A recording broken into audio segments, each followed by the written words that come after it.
Western Kentucky won the coin toss and elected to kick it deep to UT Martin. And Bob, real quick, what do you think will be the big keys tonight in this game for both teams? Well, first of all, I think it's going to be the receivers for both teams, and they're very, very deep. Talented, experienced in the case of UT Martin. I think that's very important. And secondly, I think in terms of defense, UT Martin has got to acclimate themselves very quickly to the air raid offense that they're going to see in person tonight that you just cannot capture on tape because of the transfers into the program here at Western Kentucky. So I think those are the two things you're going to want to keep an eye on. And like I mentioned, you should see a lot of points tonight here on the Hill. Peyton Logan back deep to receive for UT Martin along with O'Shea Baker. Corey Munson will kick it away for Western Kentucky, who was 4-0 all-time against UT Martin.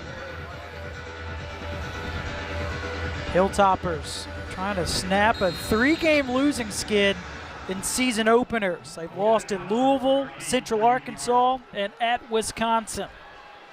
Trying to start 2021 on a positive note.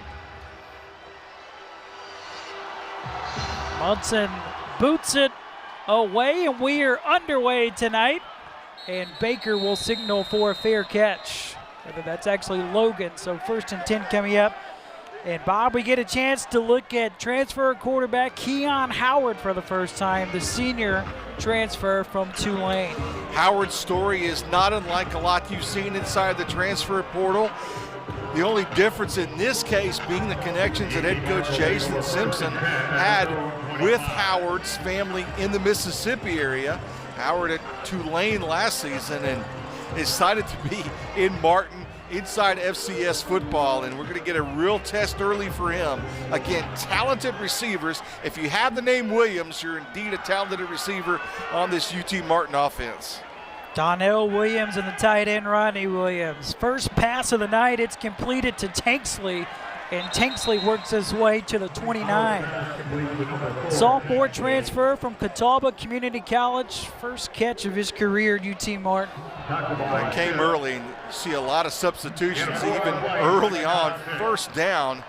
Now Western Kentucky is going to come with a 4-down front after they got that first look. Hand off to Logan. Logan with room off the right side. Has a first down and more as he is in Western Kentucky territory. Finally stopped at the 43.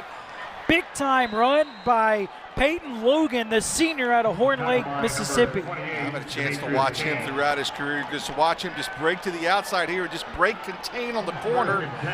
Getting a good block downfield. UT Martin's in business. Play action, Howard zips it over the middle, fires it in, it's complete. It's still moving the pile before finally being brought down by Antoine Kincaid. First catch of the night for Colton Dowell, the junior from Lebanon, Tennessee. First team all-conference selection a season ago. And to get tempo, and a UT Martin quarterback of the spring season just completed, Graham, could not make that throw that Keon Howard just made inside a tight coverage.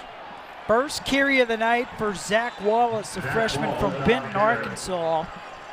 The 50th carry of his career, nets 2 yards. Right now, this is an offense that is certainly clicking for UT Martin. Yeah, wait till you see the guys in white get out there and try and run and throw and tempo things. It's going to wear out the officials by the time we're done tonight.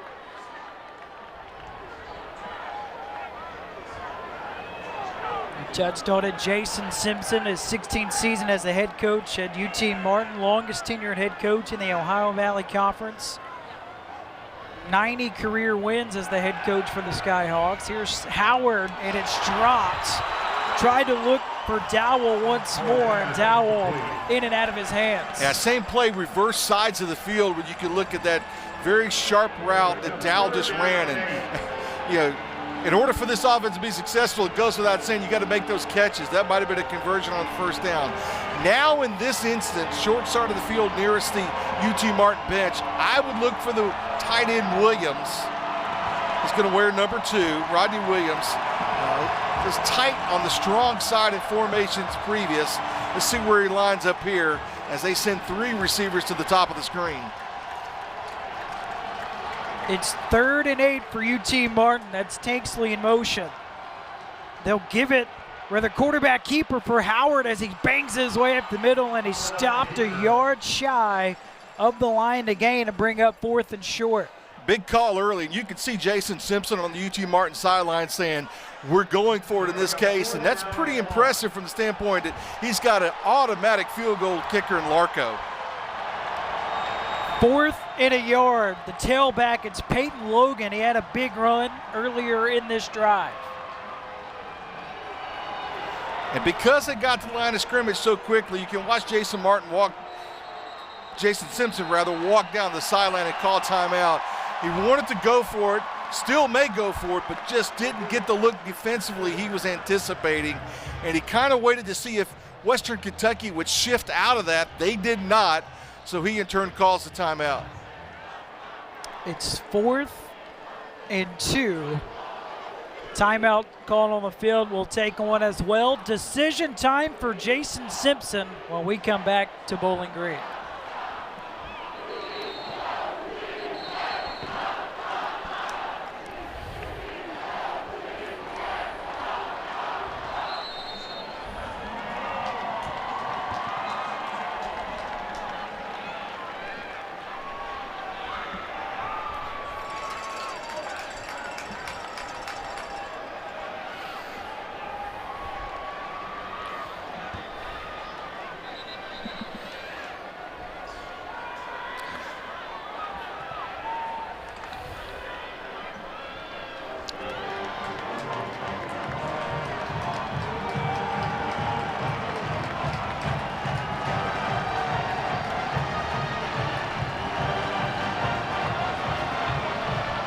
All right, here we go. Offense on the field for UT Martin going for it. Opening drive of the game, it's 4th and 2. They'll keep it on the ground. First down run for Zach Wallace sets up 1st and goal for the Skyhawks. Love the look by UT Martin then. They bought the tight end Williams to the weak side of the formation and ran away from him. You'll just miss Williams going to that location, and they busted through for a first down. UT Martin, very impressive. And I can tell you, just from an athletic standpoint, Keon Howard is a tremendous upgrade at quarterback for them. You can see the difference here early in this first drive. Played 2 seasons in Southern Miss, last year at Tulane. He's under center, 1st and goal from the 6.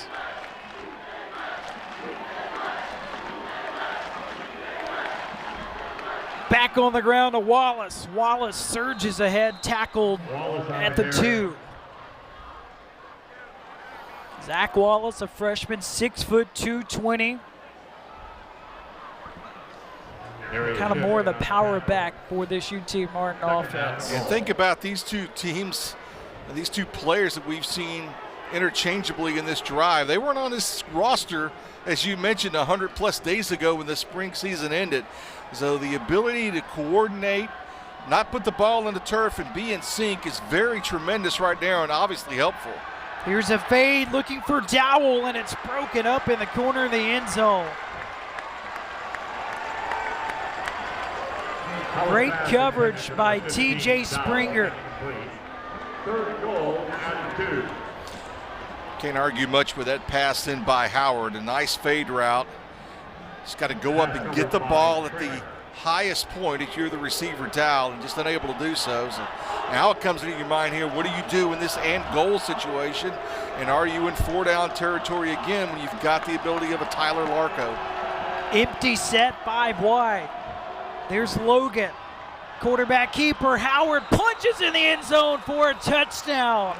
What an exclamation mark for UT Martin on their opening drive of the game. They march down the field and punch one in on the 8th play of the drive. Love the balance with run and pass in that situation, and love your big, strong quarterback taking it off left tackle right into the end zone. Graham, we promised it to start. We're going to have a fun, high-scoring game tonight. And this FCS school just took it right down the field against FBS Western Kentucky. Here's Tyler Larco for the extra point, and he puts it right down the middle, and UT Martin takes a 7-0 lead over Western Kentucky after scoring on their opening drive of the night. How will the Western Kentucky offense respond? We'll have to wait and find out when we come back to Bowling Green. If we have learned anything from the past year, it's that we aren't meant to do life alone. It has always been United Way's mission to live united, to bring together people, organizations, and resources to create a better community. Martin's feeling good. Opening drive, they marched down the field in 8 plays. They were very sharp. Punching on in. Quarterback keeper, Keon Howard. His first start at UT Martin. I won't get a look at the Western Kentucky offense, which we have alluded to. New offensive coordinator, Zach Kitley, new quarterback. 3 new wide receivers that transferred in. Also from Houston Baptist. There's Jareth Stearns back deep to receive the kick for Western Kentucky. Tyler Larco will handle all kicking duties tonight for UT Martin. He'll kick it deep, he punts, and he's a field goal kicker. Bottom line, he's a busy man. Protect him is the message if you're UT Martin. Reeled in about a yard deep in the end zone, bringing it out. This is Bishop, and Bishop crosses the 20, stopped at the 24. Now we get a look at this Western Kentucky offense. Hello, air raid coming up here for the Hilltoppers. Yeah, it's been a long winter and a long summer to get to see what you're about to see here with the next snap of the football. We're going to be introducing you to a lot of Houston Baptist transfers, a brother duo, if you will. One of the better FBS transfers, and Davis from Oregon. A lot to look at in this offense. So here's Bailey Zappe, grad transfer from Houston Baptist.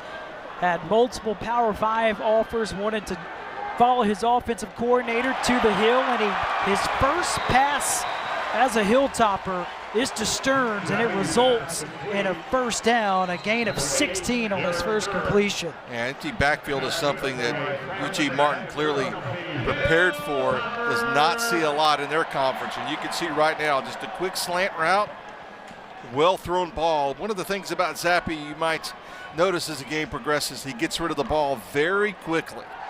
Play action. He'll float one down the sideline, and it is intercepted by UT Martin.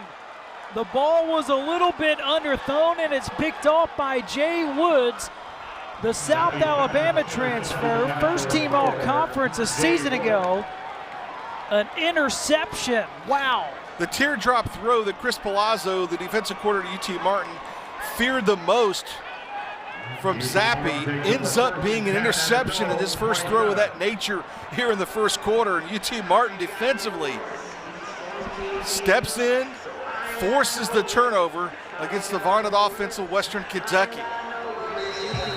So now we get to gauge our point counterpoints, our adjustments here from this Western Kentucky defense.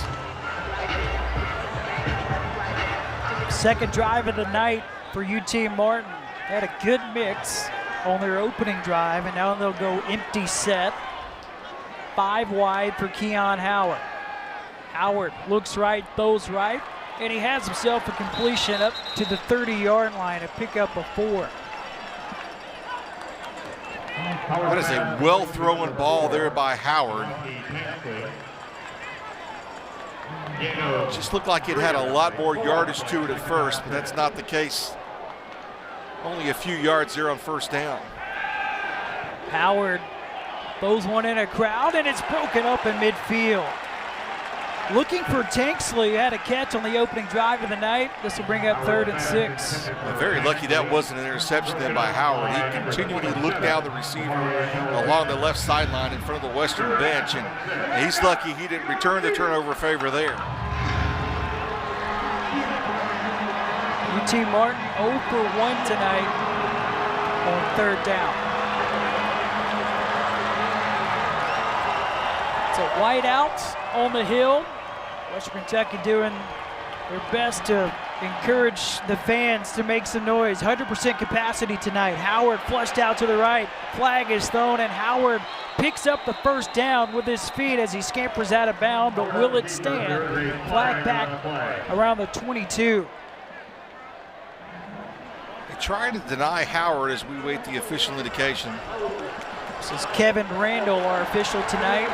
So that holding call evaporates that first down run by Keon Howard. Well, they did, and they blitzed both up the middle and off the left edge, did Western Kentucky right then, and Howard ran to daylight, had the first down. The penalty wipes it out, so we're going to see kind of down a distance we've got working here. Ironically, they take it back to about a 3rd and 15, so you're probably going to see UT Martin come with one back here, and they'll continue to go 4 wide, kind of open up the field a bit, try and give Howard a running lane if it breaks down. The question is it after the 2nd or 3rd progression?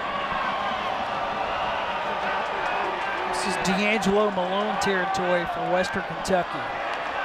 3rd and a mile for the Skyhawks. Howard throws the far side of the field, and it's dropped by Williams right through the hands of Donnell Williams. And UT Martin cannot capitalize after the interception. They go 3 and out. Well, you called it out with D'Angelo Malone right there. He was coming hard off the edge and then drop back in coverage. You can see it right there. He's in coverage. And that's just a terrible drop if you're UT Martin. It would not have been a first down. Still got to make that catch. Now you don't have a lot of breathing room to punt the football. So Tyler Larco will put it to Stearns. Larco from inside his own 10. A flag is down as Stern backpedal signals for a fair catch and hauls it in at the 36. Penalty marker down at the UT Martin 24. There's a flag on the play. Flag was thrown really right away at the snap of the football.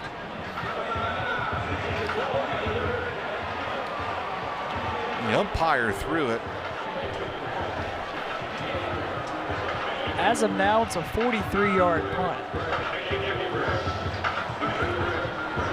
So Kevin Randall comes over to Jason Simpson. Giving the explanation. Jason Simpson, by the way, a chance to make history this season. He's 3 wins away from having the 3rd most conference wins in OVC history. So penalty was against the Hilltoppers. UT Martin declines it, and now we'll have another look at the Western Kentucky offense. With 9:17 left in the first quarter, UT Martin up by a touchdown. Hilltoppers look to respond when we come back.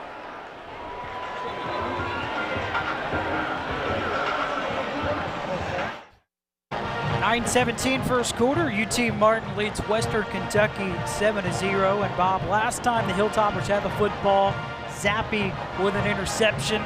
What do you want to see here? Second drive of the night upcoming for the Hilltoppers. One of the things you've just got to know about this football team is that doesn't bother them. He's going to come back with maybe shorter range throws. That's not a confidence issue. It's just part of the game. That's one of the things Tyson Hilton also talked about when we spoke with him this week was he said the offensive line job was to protect, and that you might also, as a result of the style of play, get more sacks, give up more sacks than you might expect to in that normal course of action. So be it the sack or be it the interception, you know, in the end it didn't hurt you that well, didn't cost you a lot of field position. But if you're Western Kentucky, you just go right back at it. In that opening drive, Zappe 1 for 2, 16 yards with the interception. How good was he? Remember, he has not played in 11 months. He played in only 4 games at Houston Baptist, and he averaged 458 passing yards per game, and he had 15 touchdowns and only 1 interception in 4 games. Unbelievable. 10,000 for the career. 10,000 plus, just slightly over that mark. Yeah, those are what do you call them? Video game type numbers, right? They really are. You hear folks talk about that a lot, and that's the case, and it's just hard to believe. And I asked Jason Simpson, and we asked Chris Polizzo, the defensive coordinator at UT Martin, how do you look at tape? How do you prep? And he says, we've got enough. We just need to make sure we're in the right position defensively for the tempo and the speed that's coming our way. From the 36 is the first run of the night, and it belongs to Cofield as Cofield picks up 3 yards. Transfer from North Dakota State, where he won 3 FCS national championships. He's had a good run here. Capture this image you're going to see from the end zone camera, because you're not going to see a lot of it tonight, and that's a handoff. But it does put you in a pretty good 2nd and 7, short 6 kind of situation here if you're Western Kentucky. Play action, clean pocket, dumps it down to Cofield. Nice move by Cofield. Has a first down before being knocked out of bounds around midfield. How about Cofield? Got the start tonight. Nice run on first down. Catch on second down to move the sticks. Yeah, nice little twist to use the back in the backfield, because again in that first series we saw a lot of empty backfield. Now we're going to get your 3 wide situation here, and now if you're UT Martin, just a little bit you might be on your back defensively. Throw to near side, caught by Mitchell Tinsley, the junior from Lee Summit, Missouri. His first catch of the night for the JUCO transfer from Hutchinson Community College. Led the Hilltoppers last year, catches, receiving yards, and touchdowns. It had the big "You Got Mossed" feature on the NFL today with his big catch against Liberty last season. And take a look at this formation here. Short side of the field, they're going to bring 3 receivers to the short side. Looks right, throws right, long throw, and it's off the hands of the Oregon transfer, Dawood Davis. Davis won't miss many of those. I mean, here's a guy that's played in the Rose Bowl, played in the Pac-12 championships. He's been around a little bit of an off time with a lost season.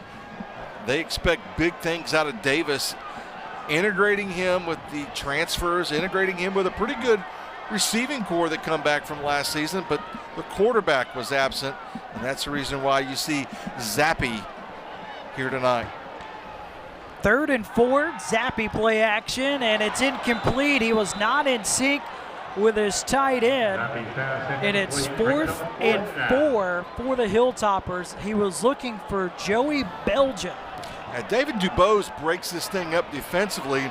Belgian kind of chipped him and was to roll off here. You're going to see Western Kentucky going for it on 4th down. An odd situation play here. Now they're going to try and draw the offsides.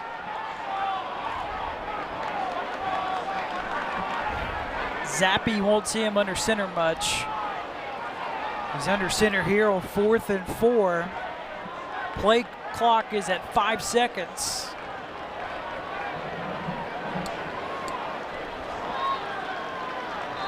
And Tyson Helton calls a timeout. Talk things over with 7:48 to play in the first quarter. Team Martin maintaining a touchdown lead, but you're kind of in no man's land. I mean, might as well have an opportunity to go for it. I know it's early, though, in the opening quarter. You got a punter like Haggerty that Western Kentucky has. Might be a spot where you kind of use him and try and pin the team deep. We'll see what they do. The unstoppable spirit lives inside all of us. It's what drives Troy Morrison's passion for community. Resilience and determination got him where he is today, and a dedication to serving others is what keeps him going. His unstoppable spirit can't be slowed by anything. And at first,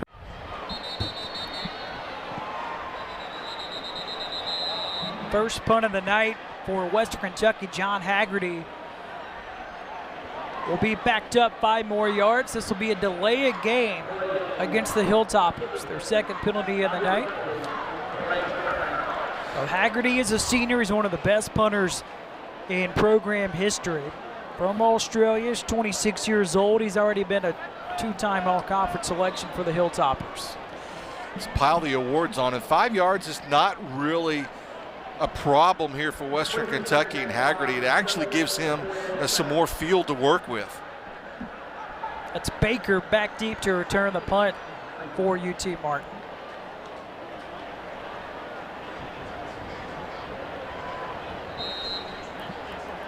So Haggerty set the Western Kentucky record, averaging 46 yards a punt.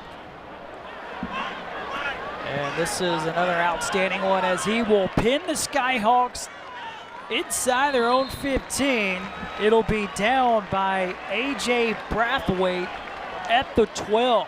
Another outstanding punt by John Haggerty.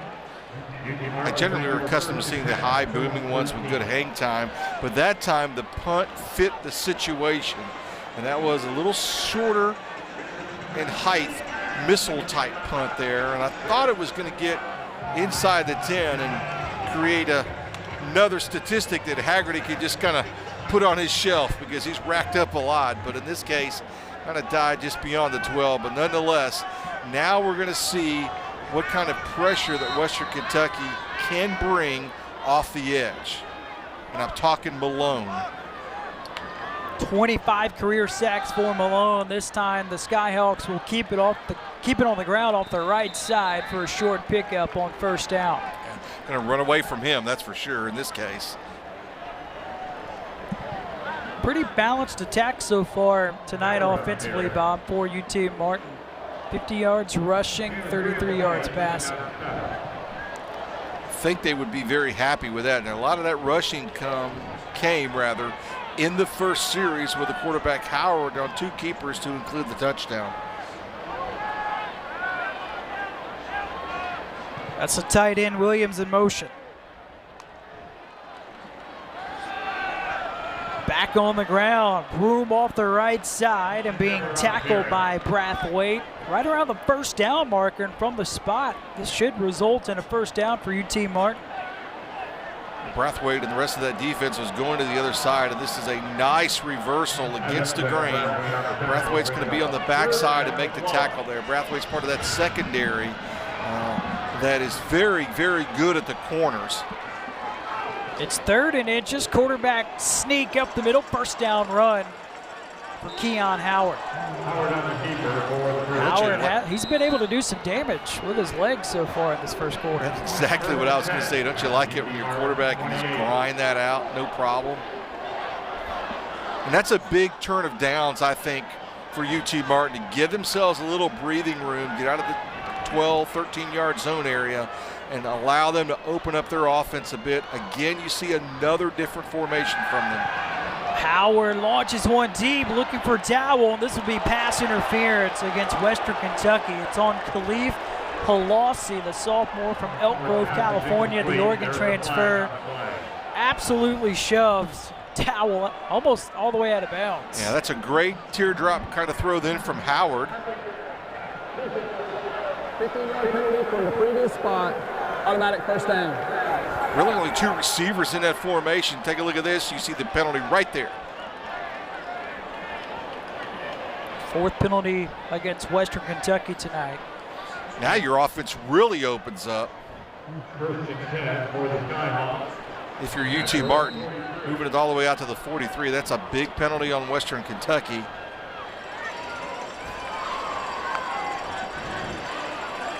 Both running backs in the game. That's Wallace in the backfield, Logan out wide to the right. Now you see him, he's in the backfield. They'll give it to Logan. Logan trying to find some room, trying to turn the corner. Western Kentucky all over, and a pickup of 1 for Peyton Logan. There's D'Angelo Malone. And Malone running the entire field then. And if you watch the replay, you'll see Keon Howard did not want to make the block. Got a little late with that, but there's Malone right there. And I thought that was going to be another case of where UT Martin could really go counter to the pursuit defensively of Western Kentucky and get some yards on the backside, but not the case there. Keon Howard tonight passing, he's 3 of 7, 31 yards. Here comes a blitz. Howard flushed out to the right. He's going to throw across his body, and it's incomplete. Looking for Devontae Tanksley, who has a couple catches in this opening quarter. And this brings up a crucial 3rd and 8. Howard had to kind of sidearm sling that one when he got through there, and he would have been better served by keeping it and running it, picking up a little extra yardage there on the edge. Really tried to force one there. So let's see what kind of pressure you're going to get from Western Kentucky now. And as always, you need to keep an eye on both ends. Malone and Jawan Jones here. So keep your eye on 10 and 34 in white. Skyhawks 1 for 3 tonight on 3rd down. 4 wide for Howard. Howard looks left, throws left in a crowd, and it's incomplete. There were 3 white jerseys in that area. No penalty marker down. It's 4th and 8. Jason Simpson indicated to us when we talked to him earlier this week, a punt is not a bad thing. And although T. Martin, with the aid of a penalty and a rush, got themselves out of the danger zone, those last 3 plays were a little shaky for them offensively. So to punt here to bring Tyler Larco in and flip the field, not necessarily a bad thing in this situation if you're UT Martin. Larco sends it away. This will be very short. Stearns fair catches it at the 27, only a 28-yard punt. Except when you don't get the results from your all-everything punter, kicker in that case, and you just didn't get the punt you would have come to expect from Tyler Larco. We'll take a look at the Hilltopper offense when we come back.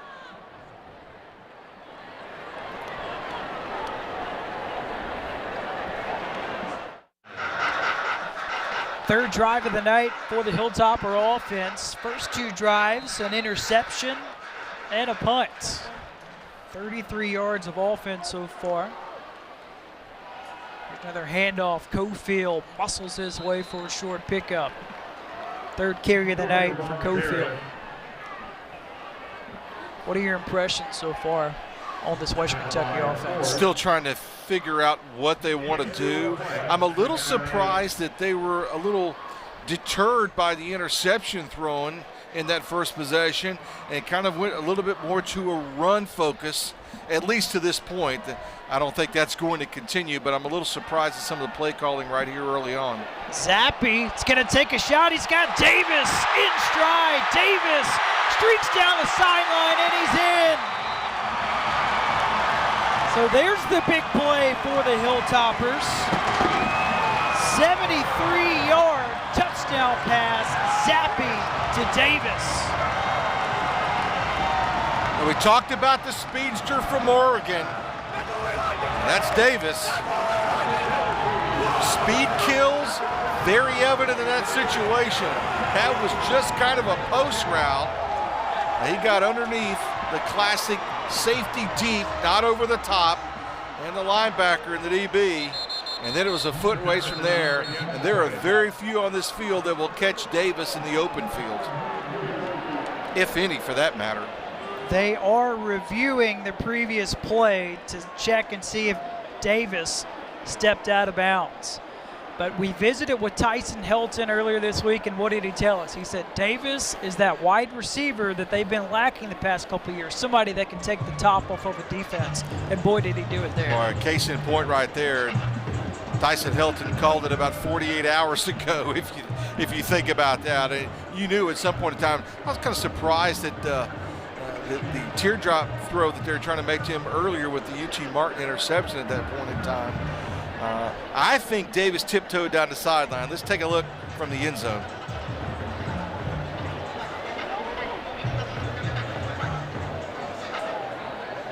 Kind of hard to see from that angle. Plus, he's also wearing white cleats for the whiteout tonight.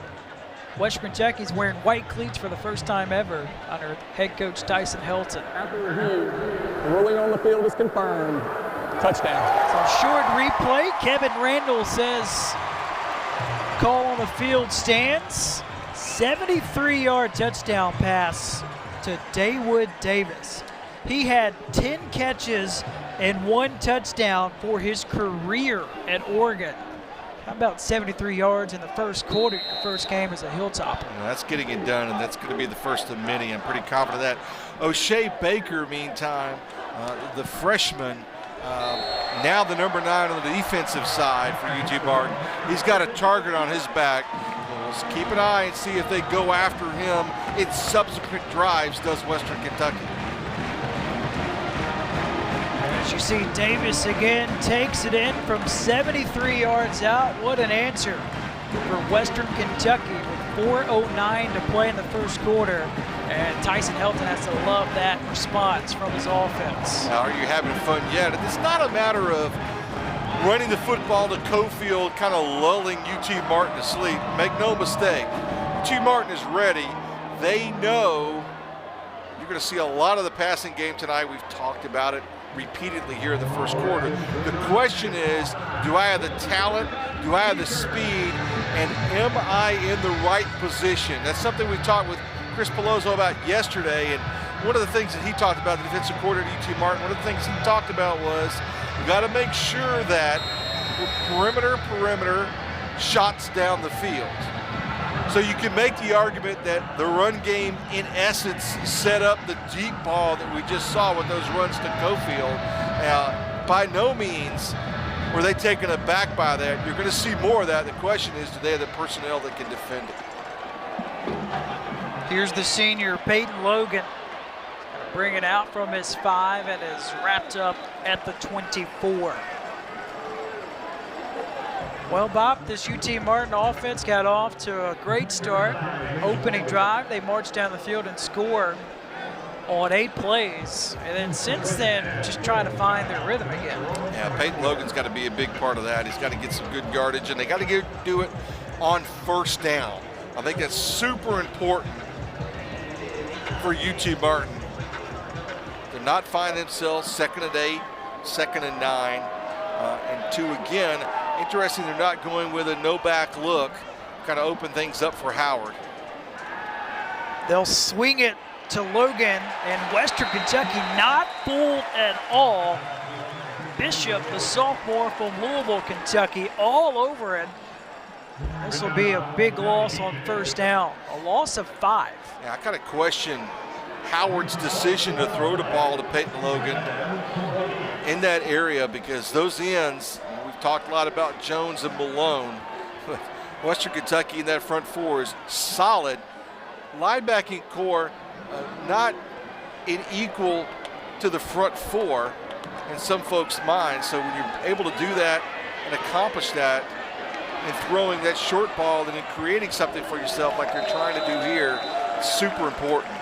That was a screen to Jordan Castleberry, redshirt freshman from Lakewood, Ohio. Picks up a lot of that yardage back, picks up 8 to make it 3rd and 8 for UT Martin. And albeit early in the first quarter, you kind of feel like this is a big 3rd down if you're UT Martin. You can kind of feel that momentum that you had in that opening drive kind of drift away. Really need to convert here. Who does Howard look to on 3rd and 8? He's going to take another shot looking for Dowell. Dowell falls down, no flags on the play. He was covered by Halossi. And this brings up 4th and 8, UT Martin. And head coach Jason Simpson is livid with the official. He thought that might have been pass interference. Halossi got called for one earlier, as you mentioned, so it's real interesting to see him and Dowell with that battle along the sideline, but that time it belongs to Halossi in Western Kentucky. Now you can really feel that momentum shift a little bit to the home team. Tyler Larco again back deep to punt it for UT Martin. His last punt went for 28 yards. And UT Martin, Jason Simpson was debating on if he wanted to burn a timeout, but it's still the first quarter, so he takes the delay of game to make it 4th and 13. I know about that 5 yards of field position you gave up right then. And your punter delivered from inside his own 10. Stearns is back deep for Western Kentucky, the Houston Baptist transfer. And Largo again skies one, and this one will barely cross midfield. Fair catch by Stearns at the 48, and that is a punt, Bob, of only 32 yards. And the last one was in the 20s, if I recall. So this is giving Western Kentucky in this explosive offense, for the most part, very short fields to work in. And the ball is almost at the same point in the field it was in the last change of possession. I think you throw a deep ball again here if you're Western Kentucky. Well, last I've time been wrong it worked, before. didn't it? Yeah, but I think right now that those quick momentum shifts you hear folks talk about all the time, you got a guy that can throw it down the field with ease. Here's Cofield again. He wiggles his way to midfield, picks up 3 yards on first down. And that's why, once again, they relegated me to the booth this season, because I'm not going to get too much into the play calling of it. You know, when you look at it in the scope of this offense, Graham, 4 yards on first down, if you could average that, that just really harms the defense and their prep for you, and immediately they go to a backfield for Zappe. It's his 4th year under this system. First in Western Kentucky, the grad transfer. Throws across his body, and he finds Davis again. First down catch for Daywood Davis. What a debut for him in this opening quarter. Get that Daywood Davis debut in. Good work, man. This is right on schedule with what we talked about the UT Martin coaching staff when we talked to them. See, the protection, look, he's basically walking and able to find Davis on the underneath and convert on first down. So that's the ability to keep the play alive. That's what most concerned the UT Martin defense, because you got to guard these fast guys for a long period of time. 2 catches for 80 yards for Davis. On 1st and 10, play action for Zappe. He's got his man wide open, and he puts it on him and tripped up at the 1. The ball popped out, but it is down as he was able to connect with his target, Corley, who was streaking down the side or down the middle of the field. So this will set up 1st and goal from the 1 for the Hilltoppers. Carson Evans, the safety, chose wrong, Graham. He went to the strong side of the field and left the receiver wide open on the short side of the field. You can see one is already out of your screen defensively, and that's your safety that's there to protect. Late sub getting on the field for UT Martin. There's 3 on the play clock, and Western Kentucky will have to burn a timeout. That's correct. Correction, Carson Evans defensively, 12 instead of 1. Well, the Hilltoppers, Bob, they had a late substitution, and UT Martin, they are allowed an opportunity to put in subs of their own, and they were putting in their defensive end, Onoma rather, and they were look up, and there's 3 seconds on the play clock, and Tyson Helton had to burn a timeout. See the play right here with the near touchdown. We actually had fireworks alongside of it. Corley with a catch, but just could not get in the end zone. And there you're going to see UT Martin try and defend this from a short side of the field, and you're right, they need to get Yabi Onoma. He's number 1, and he's got quite a story as well. Sure does. Started his career at Alabama. He was the number 4 overall recruit coming out of high school. 5-star, 1 year at Alabama, transferred to the University of Houston, and is now at UT Martin, and they are expecting big things from him this season. This is a situation I think you'll see Western Kentucky in a lot this season, and that's a 1st and goal from the 1. Ordinarily, again, as the fireworks indicated, you've got a touchdown, right, in this case. So, you know, if you're defensively, you're thinking, well, what are they going to come with here? And I'm going to have to think it's going to be some Cofield. We'll wait and see how they break the formation. I don't think you're going to run your quarterback on a sneak or anything of that nature. So during the timeout, they did review it, and the play stands. Corley was tackled at the 1. Ball did come out, but his knee was down. So Cofield is the back in the backfield along with Kai Robichaud.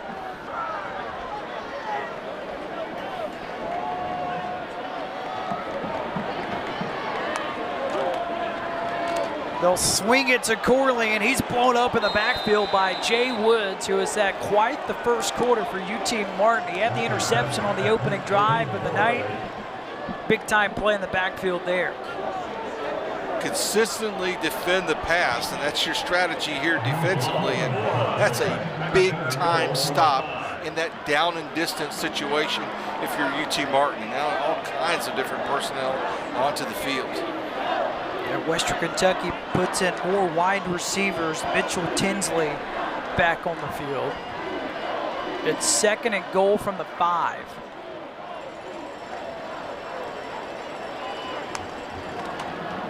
They'll flip it, try to turn the corner, and again UT Martin not fooled. Skyhawks prepared for it as Western Kentucky flipped it to their wide receiver on the jet sweep, Kendall Abdur-Rahman. Devin Sims staying home for UT Martin in that instance. And now all of a sudden with a shorter field to work with, back-to-back losses for Western Kentucky on 1st and 2nd down, and now gets a little dicey here on 3rd down.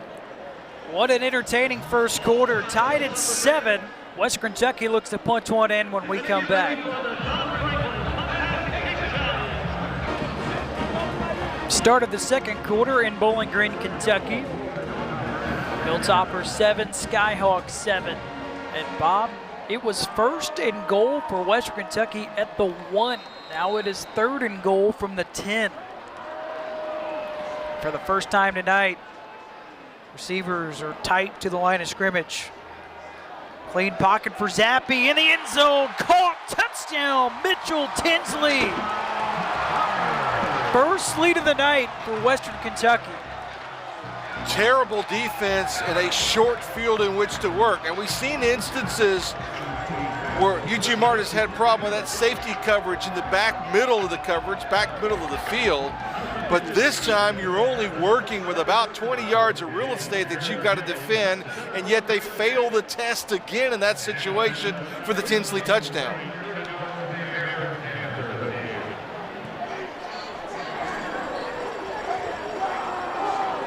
Extra point. It is tacked on by Braden Narveson, the junior, and Western Kentucky takes a 14-7 lead over UT Martin with 14:56 to play in the 2nd quarter. That's what Tyson Helton wants to see from his team. First play of the 2nd quarter results in a touchdown. How will UT Martin respond? Hilltoppers up a touchdown.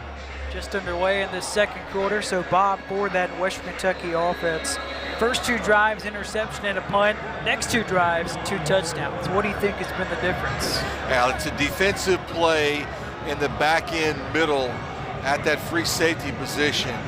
Zappe has been able to find gaps in that defense, one of which was Davis ran it back for a touchdown quite easily.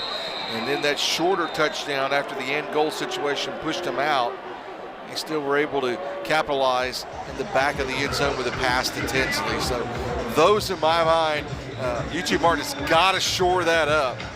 And if you knew that was a weakness coming into this game and seeing what Zappe is able to do, oh my goodness, if you didn't have that shored up before coming into this game, you got a huge problem.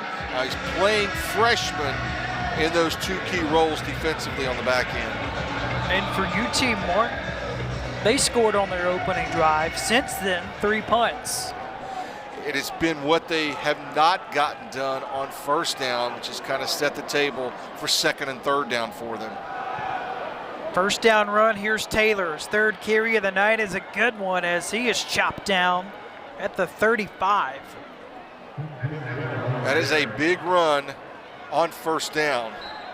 I mean, you look at it in the stat sheet tomorrow, you'll say, okay, got you, Bob. But I'm telling you, to be able to run it on first down for another first down, great way to start the drive. Howard on the rollout, completes it to Williams. His first catch of the night across the 40. There's nothing wrong with having your big, strong quarterback like Howard with big, strong receivers in Williams at that tight end position, and then you're going to bring another one in tight as well to roll him out, give him some options. We've seen where Howard can run the football if need be. Here's Taylor again, and Taylor has been a focal point on the ground tonight for UT Martin. He stopped about 1.5 yards shy of the line of gain. I think you roll your quarterback out here again and see if you can put back-to-back first downs here. I think you really need it from a momentum perspective if you're UT Martin. Skyhawks put Peyton Logan back on the field on 3rd and 2. UT Martin tonight 2 for 6 on 3rd down. Western's going to pinch those ends, and they'll probably drop back in coverage. Skyhawks will throw it. Now Howard will tuck and run, and he has a first down run. He lowered that right shoulder and plowed his way for a gain of 4 to keep the drive alive. Now, the guy's a gamer. How often, Graham, do you see your quarterback go into the middle of the line knowing his team needs a first down at the opponent's end of the field? That's a big-time play for Howard, and again, something that's missing from their repertoire back earlier this spring and in the 2020 season. Howard looks like he's changing the play with the play clock under 10. Gets rid of it quickly. Diving catch made. Short gain for Williams. His second catch. Both have been on this drive. I'm not so sure Williams didn't pin that ball against the turf after catching it. The rush was there. The offensive line is just not holding up long enough for Howard to really do any type of drop back scenario. And that's just fine. He's got big, strong receivers. Throw that slant route all evening long. Keon Howard has not looked the way of his tight end yet, Rodney Williams. He's got all the time in the world. Now he finds himself being pursued by D'Angelo Malone, and he just gets rid of it. Malone inches away from his first sack of the season.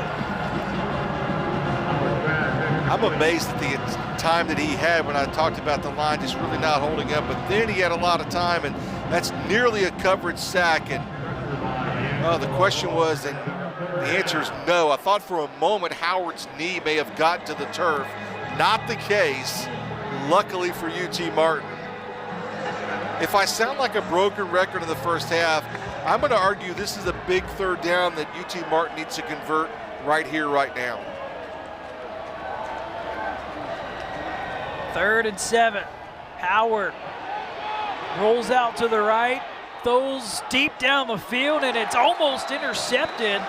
Williams, the closest one to it, and wow, a very late flag is thrown at the 35.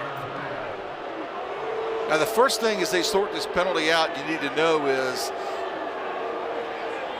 Western Kentucky showed rush and then backed off into a zone coverage at the linebacker level, so they took that away from him. Howard wants to run the football. He went through. That's a big call. It really is another penalty on Western Kentucky, their 5th, and this results in a first down for UT Martin. 2 defensive penalties tonight have resulted in first downs by penalty for UT Martin as well. But back to Howard, they took away all of his running lanes, and he still managed to find a receiver and draw a foul in the secondary when everything around him really broke down, and that's a big-time play and a needed conversion for UT Martin. Wallace is the new running back, and he drops it. It's loose, and the Hilltoppers pounce on top of it. So Zach Wallace, the new running back, Missed exchange between Wallace and Howard, and the Hilltoppers dig it out as the linebacker, Will Ignott, is the one that comes away with it, the Tennessee transfer.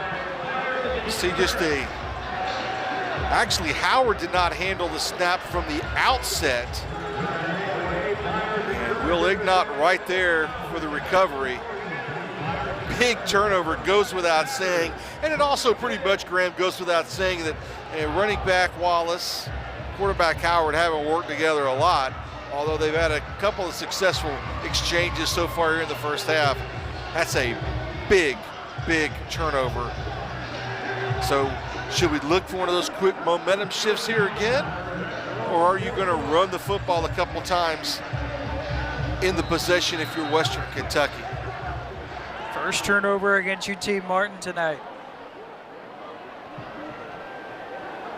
Bailey Zappe, 9 for 12, 154 yards, 2 touchdowns, 1 interception.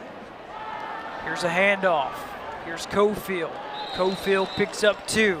4 carries tonight for Cofield.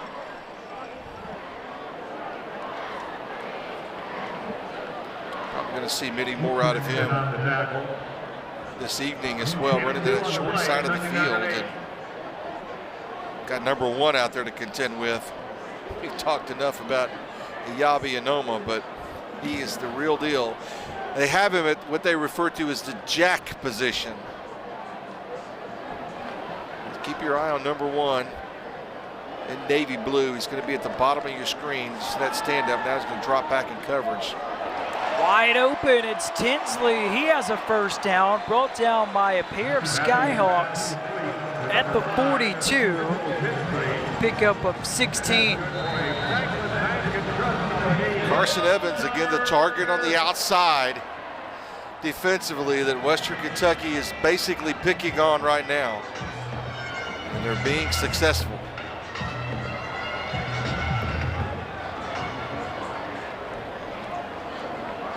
After the first 2 drives tonight for the Hilltoppers, this offense has been clicking. They have scored on their last 2 drives. Another handoff to Cofield as he spins his way for a pickup of 1.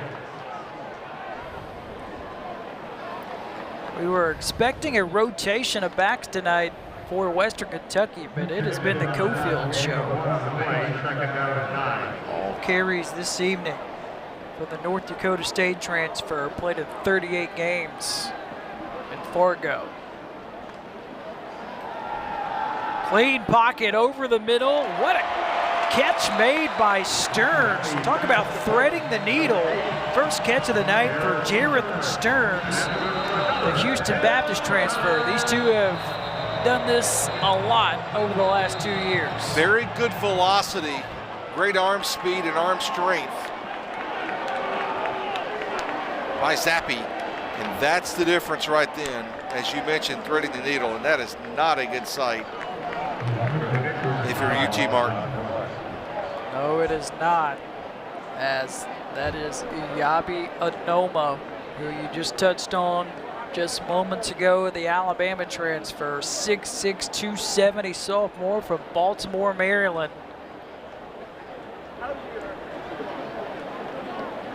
Down on the field being looked at.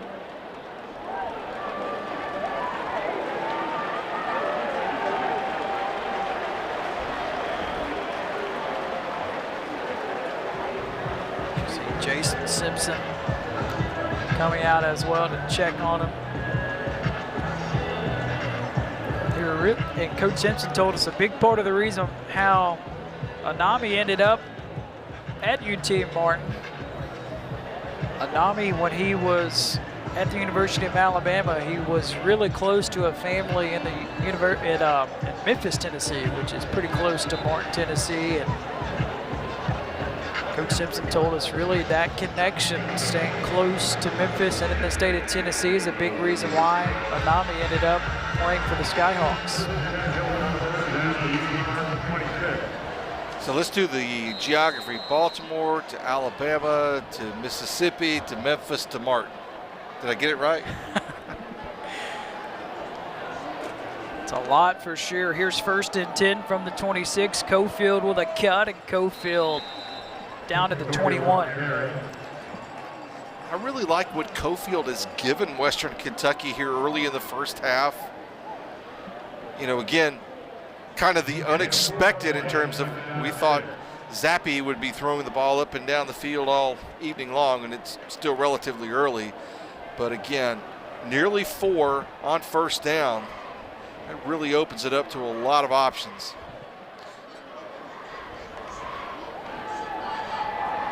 Zappe looks left, wide open, caught, touchdown, Jared Stearns. His first as a Hilltopper, 20-7. Western Kentucky leading UT Martin. Again, the back end, middle of the field at the free safety position has been something Western Kentucky has feasted on all night long here in the first half. And this team has got to solve that problem in the back end.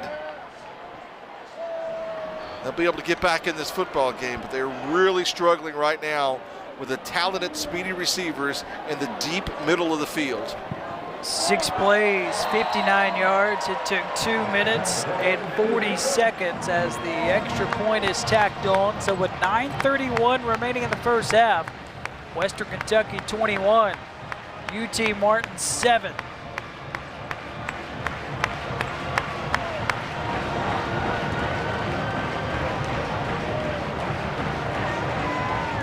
.931 second quarter, Western Kentucky 21, UT Martin 7 our score. Logan again back deep for the Skyhawks. He has returned 2 for touchdowns throughout the course of his career. Finds a seam and is knocked off his feet at the 26. And Bob, again, the Skyhawk offense, opening drive of the game, they score on an 8-play drive.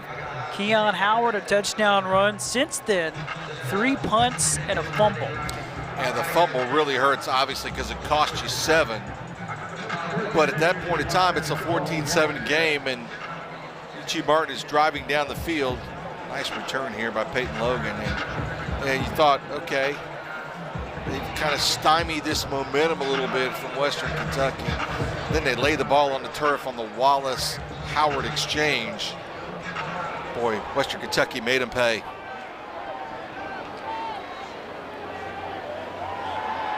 Howard in trouble, being pursued by Malone again, and he's able to pick up 2 yards. And notice that Western Kentucky's bringing 8 in the box.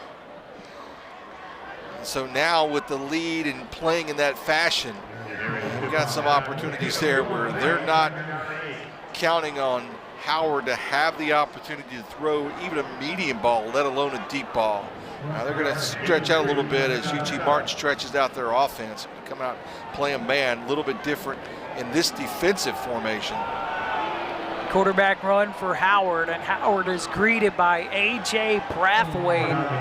A gain of 2, and another crucial 3rd down coming up for UT Martin. Yeah, it looks pretty apparent from the first 2 snaps of the football in this drive that they're just trying to work out of that into the field with their big, strong quarterback Howard and get him to find some opening lanes he can run in. And dare I say, as the train comes down the track here, this is another big 3rd down. Skyhawks have 3rd and 3. UT Martin 3 for 7 tonight on 3rd down.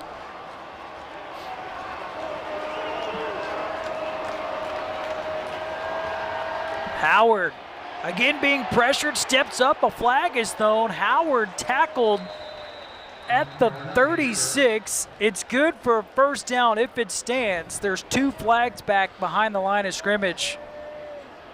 It's going to be against UT Martin. Offense, number 79. 10-yard penalty from the previous spot. It is the first penalty of the night, rather the 3rd penalty tonight against the Skyhawks, and boy, that one hurts. Yeah, there's the hold in the backfield. You see it off the right of your screen right there.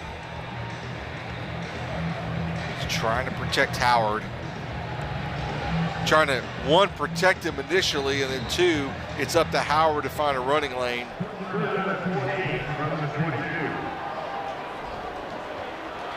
I like taking the penalty here because your momentum is such, and you feel really confident about what your defense can do.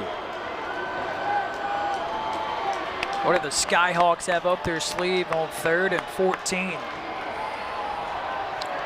Try to set up a screen for Tanksley. Hilltoppers swarming him. He's tackled 3 yards behind the line of scrimmage. There's Jawan Jones, the junior from Sugar Hill, Georgia. He was all over that. Broken up and forced out on the outside by Terry and Thompson, and then Thompson kind of blows the play up, and no better than Jawan Jones to finish it up. Not a real good possession then when UT Martin needed it. They go backwards nearly 8-9 yards. Another punt for Tyler Larco. Stearns, this time he has to backpedal. It's way over his head. It skips at the 20, picks it up at the 14, and Stearns is out of bounds at the 23. We have a flag down in the middle of the field. But that is by far the best punt of the night for Larco. Yeah, that's the Larco kind of punt we've been counting on. UT Martin for sure has been counting on seeing. Got any official numbers on it yet. It was a missile.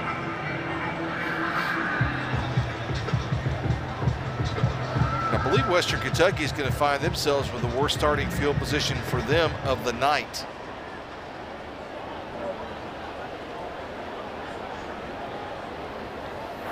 During the return, There's Kevin Randall.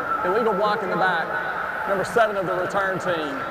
That 10-yard penalty will be enforced from the end of the run. It'll be first down.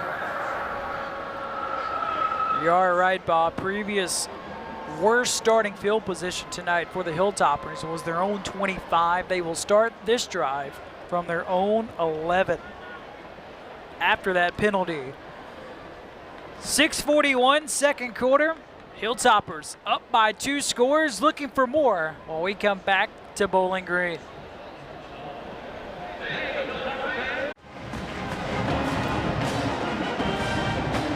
.641 second quarter, Western Kentucky 21, UT Martin 7 our score. Worst starting field position of the night on the way for Western Kentucky. Bailey Zappe, high expectations, his transfer coming to the Hill. Kind of a slow start. He was 1 for 3 to start this game with an interception, but since then, he has completed his last 10 in a row. Halfway to his average too, 206 yards so far. He averages 400 plus a game coming in. He gets rid of it quickly.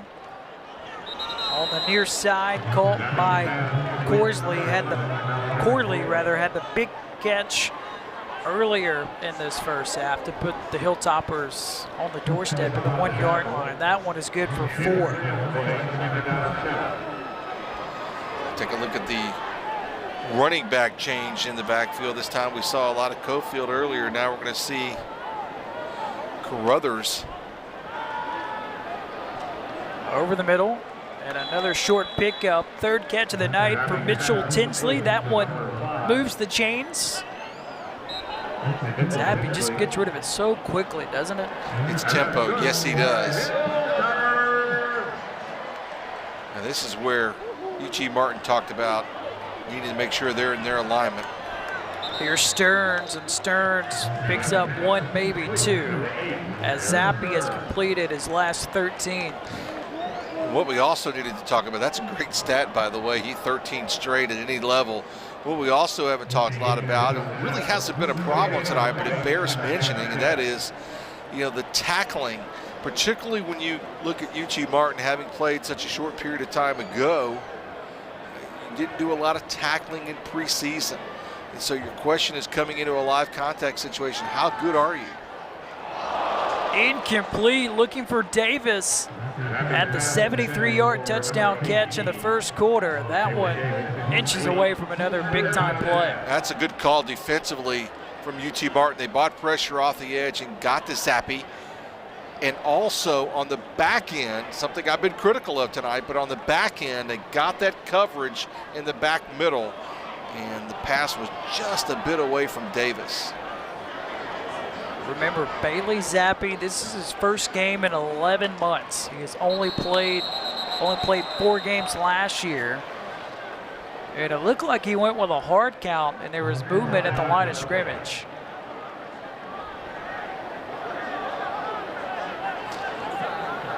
Can't say that we've seen. Number 47 with contact. 5-yard penalty. 3rd down. Western Kentucky in a lot of 3rd and 10s. Now it's going to be a 3rd and 5. I'm not so sure that really changes the dynamics of your play call. And again, you got to protect the back middle of the field if you're UT Martin. And Jason Simpson will call a timeout. Skyhawks will have 1 timeout remaining. He gets a sense that this is a big-time 3rd down play all the way with 5:17 left in the 2nd quarter. Yeah, let's flip it, right? I've been talking a lot about crucial 3rd down plays for UT Martin trying to stay in this game. And this is a chance for them to kind of turn the tables here and come up with a big play defensively. The problem in that instance was they had 12 on the field, and the player that defensively UT Martin was trying to get out the field was still at the numbers. And you know, in that air raid offense, that ball is going to be snapped very quickly. So there was a risk of giving up another 5 by having 12 on the field. Better to burn the timeout here with 5:17 before half. Not a lot of 3rd downs tonight for Western Kentucky. Hilltoppers just 1 for 2. No targets yet for the tight end, Simon. Movement again at the line. Free play for the Hilltoppers. Zappe will just launch it for Stearns, and he makes the catch. Unbelievable grab. A gain of 37. Zappe throws that ball into triple coverage, Graham. Triple coverage. So the coverage I've been commenting it was lacking.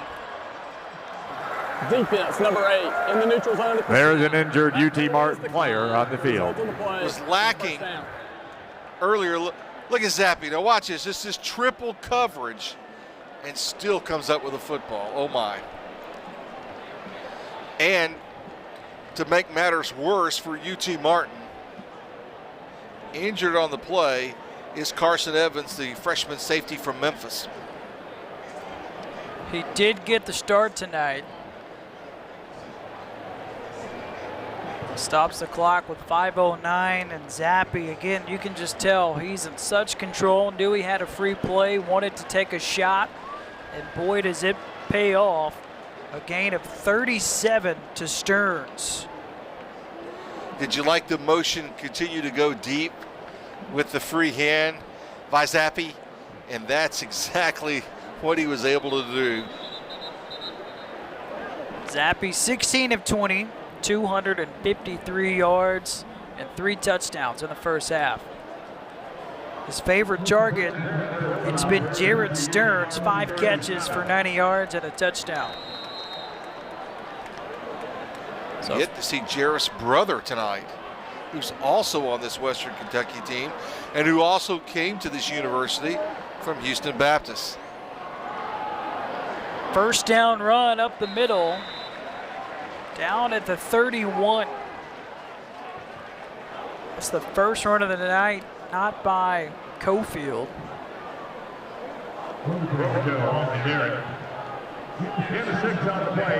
And to your point, Simon, the tight end for Western Kentucky, is going to line up tight on the left side. And you had made comment earlier, and I totally agree with you. It's not been even targeted tonight, but it's real early, and this might be the time to kind of put that wrinkle in. Back-to-back carries for Robichaux as he explodes up the middle. Stopped at the 25. Total control of the football game right now offensively is Western Kentucky, Graham. There's just no denying it right now, and they're just kind of toying a little bit with the run game, and you've got that good blocking up front. And, you know, we need to talk about this O-line because, you know, being in protection mode a lot with a guy like Zappe in the backfield, throwing the ball all over the yard, that Texas gunslinger, as they call him, Also got to give that O-line credit for being able to run block as well as they have so far here in the first half. Robichaux again stays on his feet, lunges forward, down at the 20, picks up 5. And again, you still have the tempo, although you're running the football. Again, you got defenses on their heels all night long and all season long in Conference USA.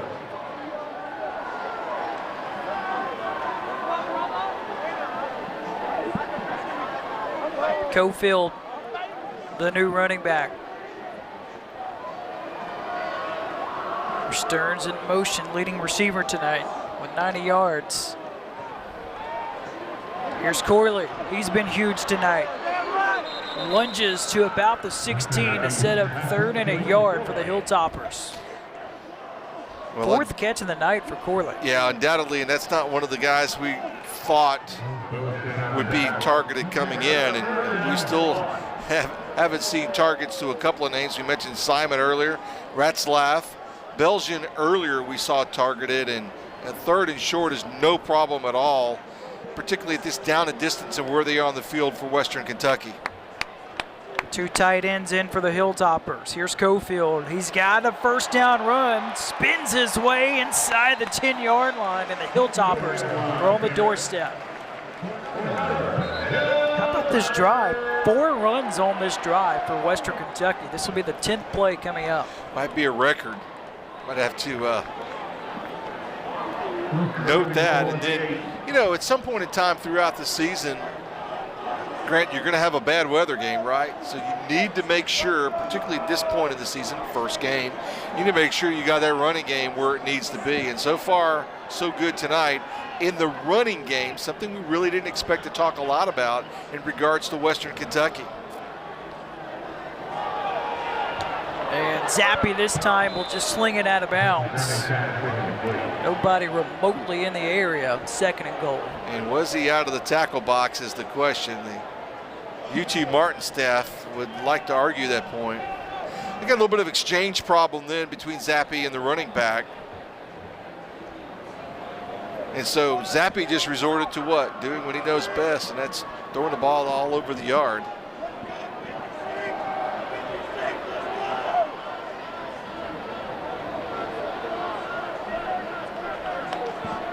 From the 8, here's the blitz. He's got Corley again. Corley stays on his feet, lunges. Is he in? The ball popped out. No signal yet. Hilltoppers think they have a touchdown, and they do. And no doubt getting ready for a review on this one.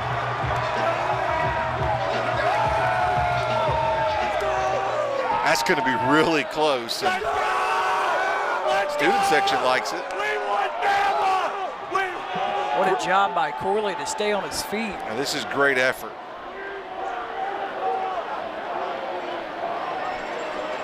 Touchdown. That's really close, but I believe that's a touchdown as well. Also on the backside of that, you got to watch for the knee to make sure the knee wasn't out. I'm very surprised that they're moving forward with a point after here. At least not give it a look, but their one look to the review committee may very well have been all that they needed. What a drive for Western Kentucky. Longest drive of the night. 12 plays, 89 yards. It took almost 5 minutes, capped off by an 8-yard touchdown pass to Corley, the 4th one of the night for Bailey Zappe, and this offense is rolling right now. Right on schedule, right on cue. We felt like there would be a lot of points scored tonight. Kind of on track to what the over-under was as well. In fact, they're right on that number. A minute 43 remaining in the first half. Remember, UT Martin at one point in this game had a 7-0 lead. Since then, it has been all Hilltoppers. Here's Logan from his own 2. Whether this is actually Castleberry. Castleberry gets hit at the 15.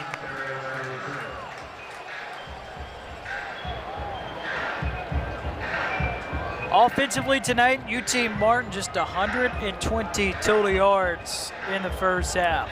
Only 39 yards passing. I don't see that changing a lot, even perhaps in this drive, that you've got to try and find a way, get those big, strong, talented receivers involved in it. But you got to support on that front line, and that has been something that UT Martin has had their problems with, giving Howard time to throw. And the Skyhawks will run it on first down. Well, when you look at the numbers, Keon Howard, 8 of 16, 39 yards. Howard is responsible for the only touchdown for UT Martin this evening. 24 yards on the ground with a touchdown. And you do the simple math on that, you're looking at about only 5 yards per pass play gained in that number.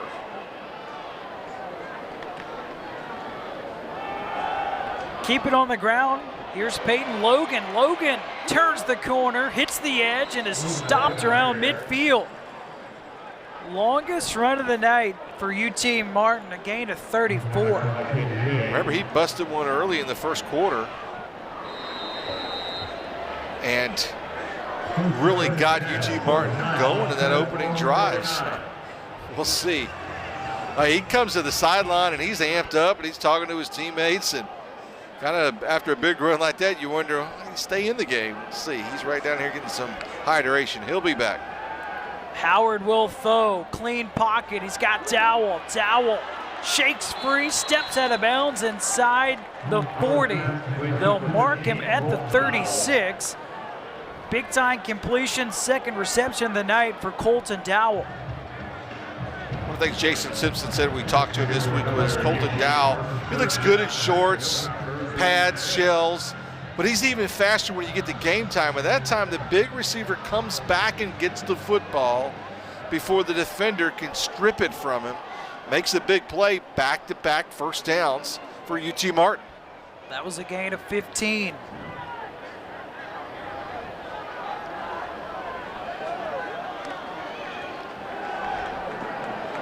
Here's a dart in a crowd, juggling effort. There's the tight end Williams, his first target tonight. It's broken up. Looking for Rodney Williams, the senior out of Memphis, Tennessee.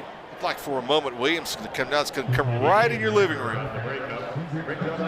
He's just not going to get it to the turf. That's a nice strip, nice defensive work there by TJ Springer.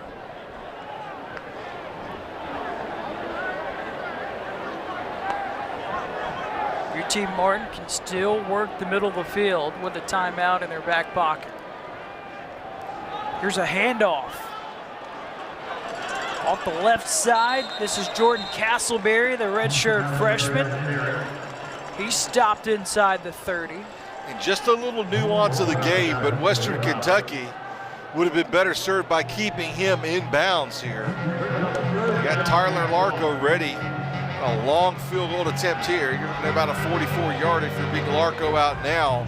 But just giving them an extra timeout by forcing him out of bounds may turn out to be a big play for UT Martin.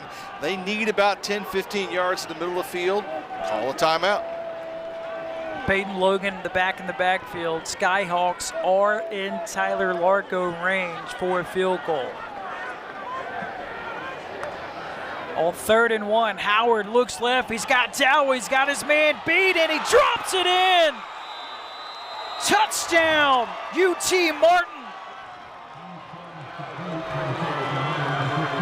That is a beautiful pass. In a night when we maybe expected Bailey Zappe to throw the teardrop one, it comes from Howard to Dowell. Look at that, Graham. Wow. Nice play. Big play. And throwing the runner out of bounds and stopping the clock was a big difference in that drive for UT Martin. Larco's PAT, it is good. That was a 27-yard touchdown pass. Keon Howard to Colton Dowell. His 12th career touchdown reception, the first as a UT Martin Skyhawk for Keon Howard. What an answer by UT Martin. An answer at least expected by this crowd. This crowd's kind of stunned. Graham, if you just look at them, you're like, okay, we were going to celebrate here at halftime. And Tyson Helton knows this is not a team that's going to quit on you. And we were down a little bit on UT Martin about a number of factors about how they played. And once they got a little bit better in first down, I think, was a big part of it. And then I think riding the running back out of bounds and giving them another stopped clock, I think, was a big part of it now. Now, a couple things to keep in mind here. Probably, if you're UT Martin, I wonder if you just don't squib it right here and kind of force a return. I don't think I want to give Zappe a free shot with a couple seconds to go and let him heave one 60, 70 yards on me. I wonder what their special team strategy will be right here in this instance. Well, Bishop and Stearns are deep for Western Kentucky. And that is a great point. Hilltoppers have all 3 timeouts as well. Because I promise you, if they get the football with a couple seconds to go, I don't think they're going to run it. Here is the squib. It takes a big hop, fielded by the tight end and crossing the 40. This will stop the clock with 4 seconds remaining in the first half. About half the result you wanted. And by that, I mean, it would have been perfect world if you could have got it down to a second or just run the clock out. But you had the up back come up and recover the ball. And it looks like they're going to take a knee here. I'm a little surprised by this. That was Belgian on the return. So with 4 seconds left in the second quarter, Western Kentucky looks like they will take a knee and be content of taking a 28-14 lead at halftime over UT Martin. Entertaining first quarter. That was a fun first half. And the Hilltoppers have a 28-14 lead at the break. We'll step aside and come back with more. Big play in the first half. It's this one. 73-yard touchdown strike. Zappe to Davis. Celebrations all the way around for the Hilltoppers after a 4-touchdown first half for Bailey Zappe in his Hilltopper debut. Western Kentucky 28, UT Martin 14.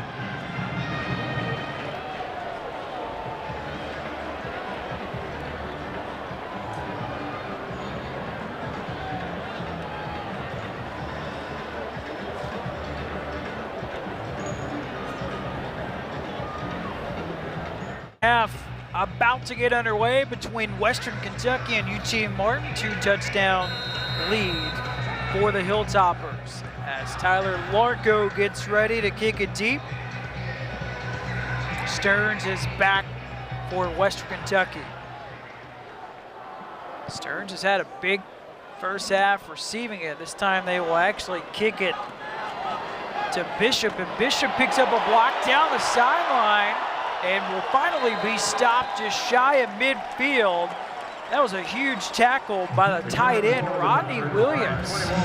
Big guy on special teams and uses that 12th man and just pushes him out of bounds. And,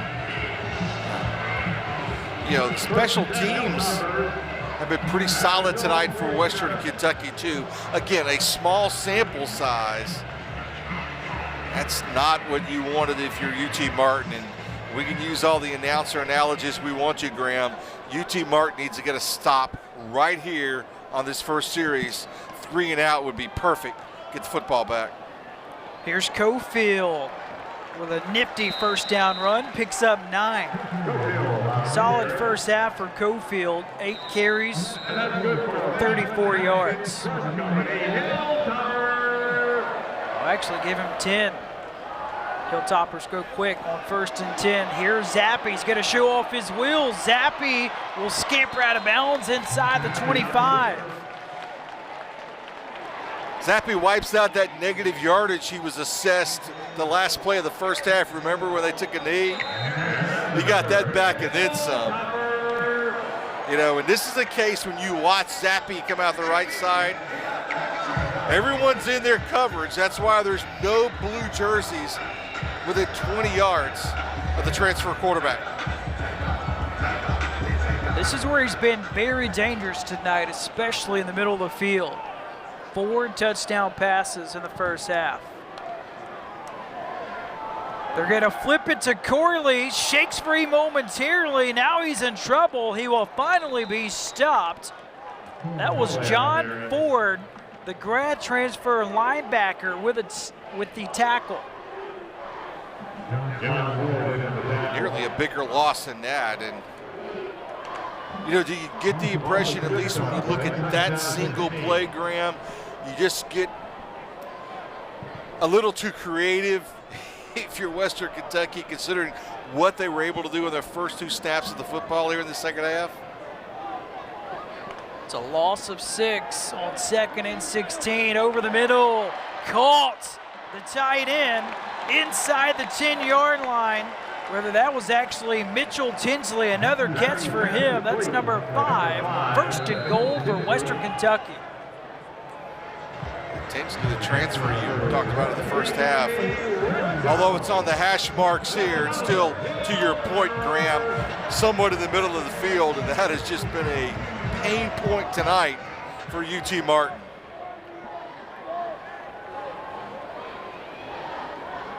First and goal from the 7. Here's the blitz.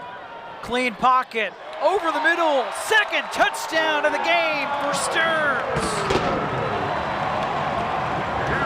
Well, they followed Simon, the linebacker,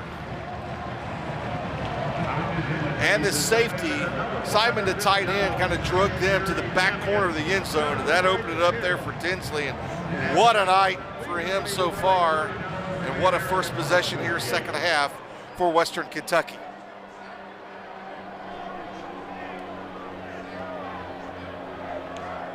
Extra point by Braden Narveson. He has been perfect in his career in that department, and he will stay perfect as the Hilltoppers march down the field and score on the opening drive of the second half to go up 35-14 with 12:51 remaining in the third quarter. There's a flag right about where the center would be.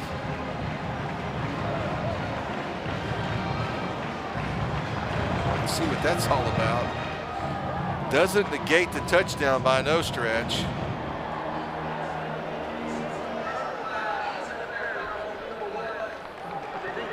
That penalty would be carried over to the kickoff. The try So for the penalty point was is good. against UT Martin. Extra point is good, and the penalty will be enforced on the assuming kickoff for Western Kentucky, who leads 35-14 over.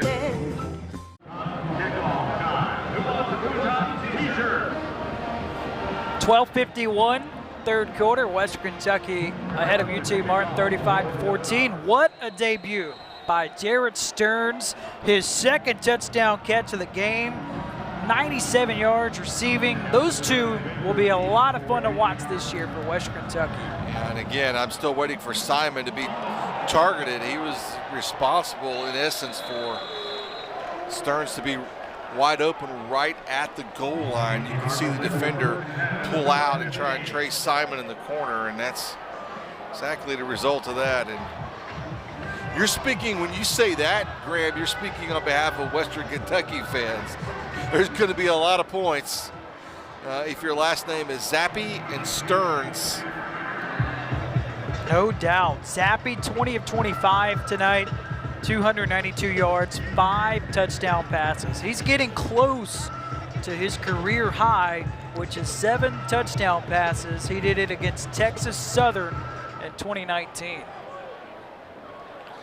Keep in mind, if you want to use a pitcher's analogy, he's got a fresh arm. He only played 4 games last fall. Here's Taylor. Taylor had a productive first half running the football. That's his 5th carry of the game, and that's good for 5 yards. One of the things the coaching staff at Western Kentucky told us is that Zappe, given he's a graduate student, is in the offices all the time. We've got actually a new quarterback here. Now check that, that's still Howard. And Howard's going to launch one. He's got Tanksley open, and he overshoots him. That would have been a huge play, but Howard just overshoots Tanksley. I like the design of this play. Boy, he caught the defensive back looking back into the backfield, and that's exactly the situation you want to have if you're making that deep of a throw. And Amari Alexander just taking a look back into the backfield, and often it gets you beat. UT Martin staring at a 3rd and 5. Skyhawks 4 for 9 tonight on 3rd down. Howard fires a dart, and it's dropped again by Dowell. Colton Dowell, normally reliable with the hands, drops it to bring up 4th down. And that indeed was a dart, and one of the disadvantages of the way that ball went off his hands was it went straight in the air. And in that area was Will Ignott. He's already got a fumble recovery tonight. And they need another outstanding punt out of Larco. Very similar to the last punt as opposed to the first 3, which were in the 20s and 30s. That last one was a missile. This is punt number 5 tonight for Larco. Hilltoppers come after it, and Larco again drills it. Stearns makes the catch inside his own 30. Stearns looking for the wall. Stearns breaks a tackle and stumbles across midfield, stopped at the 46. It was a punt of 52 and a return of 29 for Stearns. And credit Larco because Western Kentucky had a punt block served up off the right side, and Larco just kind of hung in there. Like most punters, he's not the biggest in stature, and he hung in with the rush and got off, as you mentioned, a 50-plus yard punt. And the return just kind of negates that, and once again, Western Kentucky begins a drive in UT Martin territory. Bailey Zappe has been surgical tonight. 20 of 25, 5 touchdowns. He will hand it off to Cofield on 1st down, who picks up 4. 9th carry of the night for Cofield. One of the many transfers really on both rosters for these teams. That's the new normal now, the transfer portal. And we visited with both head coaches, and both seem to be in favor of it. Yeah, I was a little surprised by that. I thought sometimes when you get 2 in a room, 3 in a room, you kind of have a split decision, but that was not the case in talking with Tyson Helton and with Jason Simpson. Wide open, first catch of the game for the tight end. Simon is a dangerous one. He streaks in the end zone. A 45-yard strike, and it's the 6th touchdown pass of the game for Bailey Zappe. We talked a lot about the personnel differences in these two teams, and it's obvious. But there is something about that side of the secondary and the back middle that I've just been harping on all night long. But look here, Simon is wide open. You got 3 defenders in the middle of the field when you should have had one on the edge in that case. And I've been calling for Simon all night long to get a target. Not only does he get the target, Graham, he gets a touchdown. And the Hilltoppers have now built a 42-14 lead over UT Martin. Simon just 3 catches away from moving past Tyler Higbee to move into the top 5 by catches for a tight end in program history. This one goes for 45 yards for the touchdown.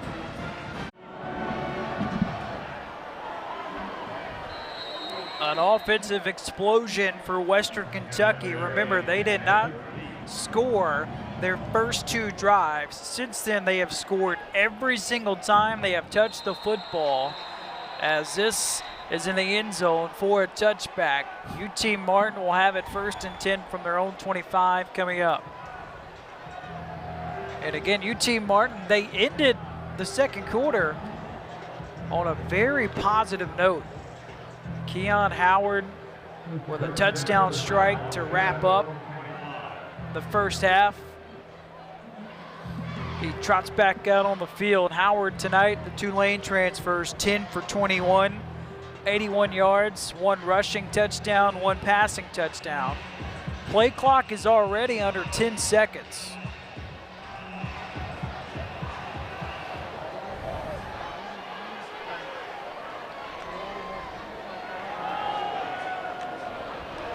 Running play on first down, gains 5.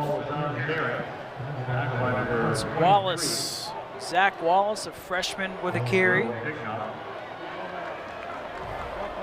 His 5th of the night.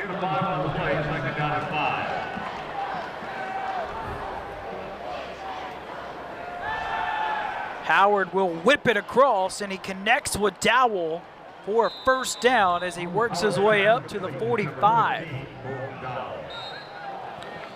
It's Dowell's 4th catch of the night, and been what they needed to convert right there. And I just love it. Not a lot of window dressing on it, Graham. I just love the quick slant with a big, strong guy, Dowell. Throw it off his hip, keep it away from the defender, keep the ball low. I think you're going to be okay. Howard has been able to find some passing lanes doing just that. Here's Peyton Logan, the senior, battles his way into Western Kentucky territory. 5th carry of the night for Logan. He's the leading rusher for the Skyhawks tonight. 70 yards on the ground.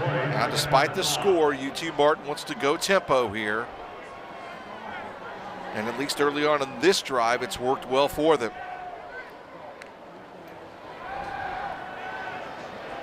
Over the middle, one-handed catch made by Williams. He shakes free, stays on his feet. Williams tackled from behind inside the 20.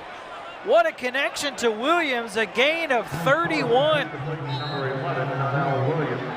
Nice pass play here. Watch Howard, he's gonna get rushed up the middle, all directions. A little tip. How about that for a catch and run? And watch toward the end, as all defenders should try and do when they're chasing, they try and pop the ball loose, and he secures it. Big catch and run for UT Martin. Longest pass play of the night for the Skyhawks. Howard wants the end zone. Dangerous though, incomplete. Trying to fit one into Colton Dowell. I like my chances in a 50-50 ball with Dowell. With most of this Western Kentucky secondary, so now the incomplete pass kind of slowed things down a bit as they get that play back in, but kind of earmark that one in your play selection as well. You might want to come back to that, or maybe throw the deeper fade ball in the corner. Howard's got pretty good touch, which we saw to close the second quarter. He'll swing it to Dowell. Dowell cannot shake free of Bishop, the sophomore from Louisville, Kentucky, with a great tackle and open space to bring up 3rd and short. I really like the scheme involved to get Dowell really by himself on the right side for the righty Howard to throw to.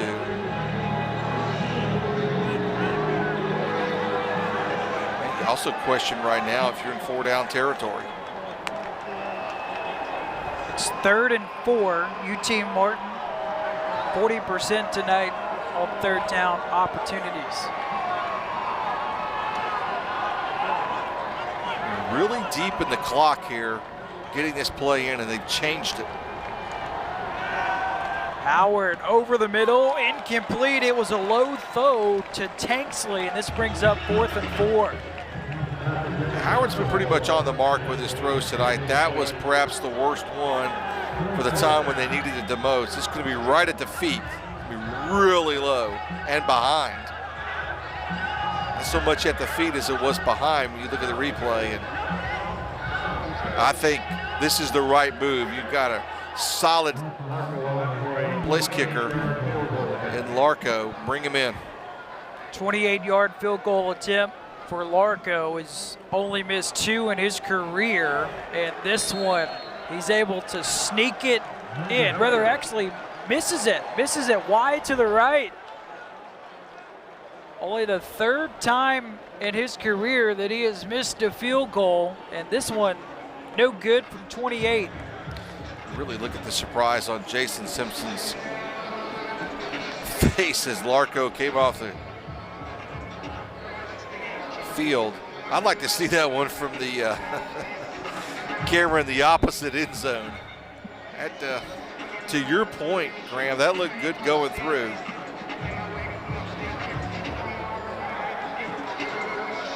And Western Kentucky, the offense, which has been absolutely fantastic, scoring on each of their last 6 drives.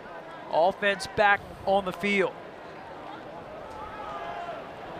And it's another running play up the middle. Hilltoppers tonight running the football have 70 yards.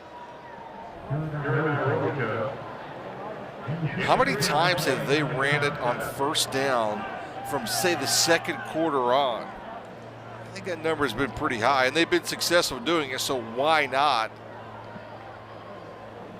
I'm going to watch Simon just come into a slot. Check that. He'll go back tight again, and he was the guy that had the big touchdown in the last possession. Another blitz.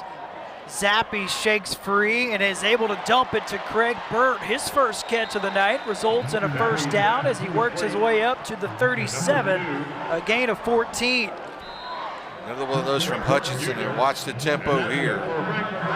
A rare time that they had a chance to get Zappe in the backfield, just couldn't wrap him up.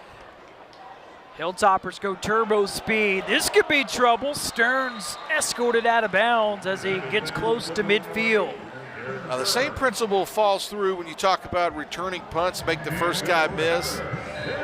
If you notice in that short lateral passing game, Western Kentucky has been able to make the first defender miss. And that's not to say schematically UT Martin hasn't been at the right place, right time, but they just haven't been able to make that tackle. That's a case in point in that last play. 1st and 10 from the 47. Another blitz, another handoff. This results in 2. So for Jarrett Stearns, Bob, 7 catches, 107 yards, 2 touchdowns tonight in his debut. In his career at Houston Baptist, he had 8 games where he went for 100 yards or more, and he's done it in his debut tonight for the Hilltoppers. Only had 1 drop. 7 of 8 in the target section. I kind of hone in on that a little bit this season as well. He's taking care of the ball, getting it, and the pressure UT Martin's trying to bring is just not working. Beautiful connection, hit his running back in stride, and C.J. Jones moves the sticks, a gain of 14. Real careful if you're UT Martin here. You've had problems covering the deep ball in the middle. You've had it on the perimeter. You've had some problems, and now you're trying to mix a little bit of a blitz in and try and see if you can offer Western Kentucky a wrinkle, and I'm not so sure it's working out. 2 tight end set for Zappe, who throws on the run, looking for Burt, who has a catch on this drive, and we got multiple flags on the field. Different spots on the field as well, so a little sorting out to do here. One of which is going to be a pass interference on UT Martin. And that's undoubtedly the easy one, and the guilty party's in your screen. That's going to be Jay Woods. You see him come in late. See, he's holding Burt at that left arm around his waist. And again, there's a penalty on the other hash mark. Not where the play was. It's also out there. Here's Kevin Randall.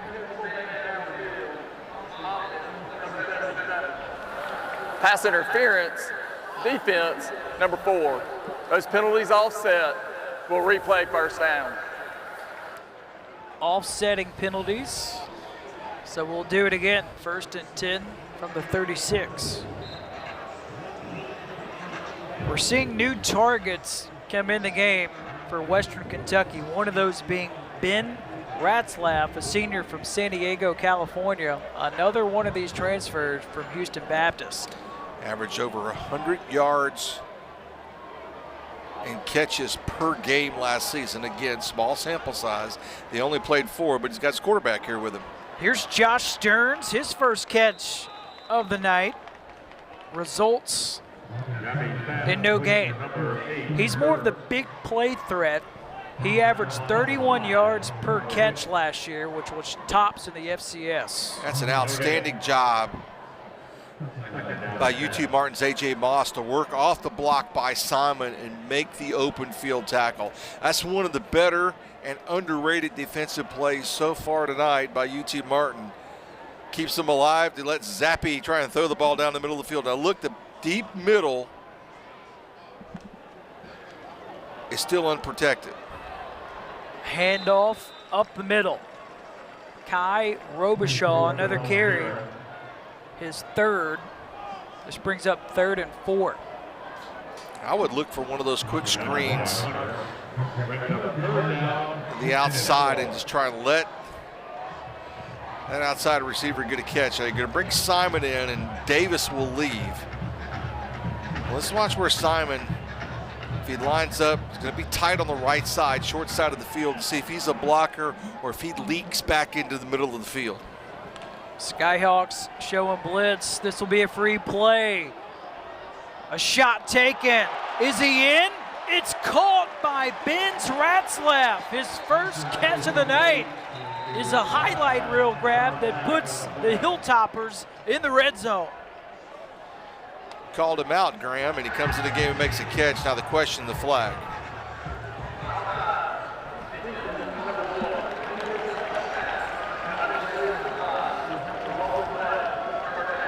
So Simon comes in as the tight end. That's where the offsides occurred, nearest him. That's where UT Martin was trying to blitz off the edge. Zappe throws the ball to Ratzlaff on the absolute opposite side of the field, and you have an end goal situation for Western Kentucky. UT Martin again with a blitz. Here's Jones not paying attention, and the ball hit him in the back. Just love how quick this offense is and how it involves everyone. Now, granted, they had a lot of tools to work with, a lot of players interchangeable. They bought some into the program, but everybody kind of gets an opportunity under this gunslinger quarterback, and that's got to make you happy both as a player and as a coach. You always want everybody happy, right, Grant? Grant? Everybody's got to be happy tonight. Except this.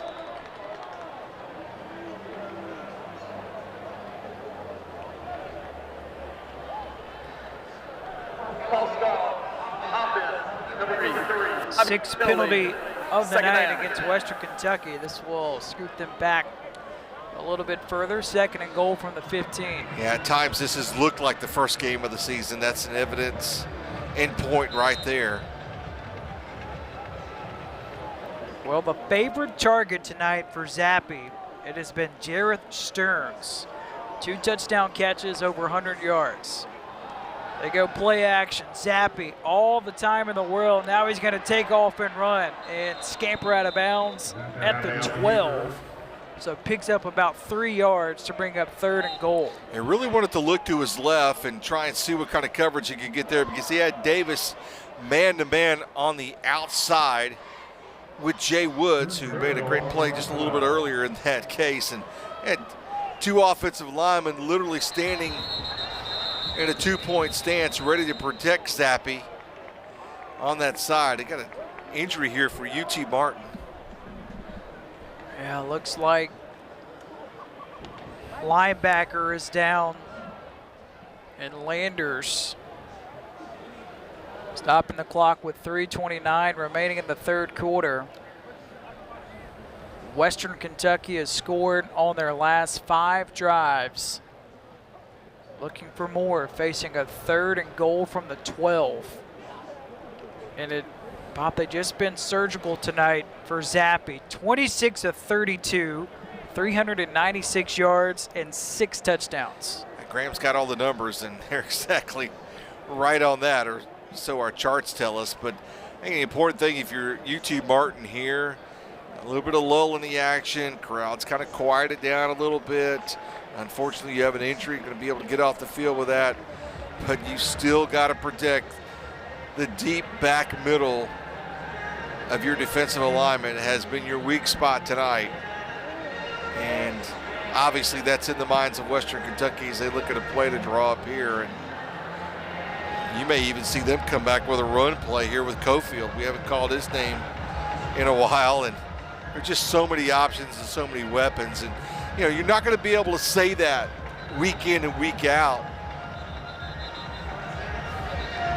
if you're Western Kentucky, because you're going to face some teams that don't necessarily have the offense that you're wanting to install and still have a lot of work to do. And you want to take advantage of these opportunities in the pre-conference season to be able to get some wrinkles and some looks that you want to accomplish, in this case, in 3rd and goal late in the 3rd quarter.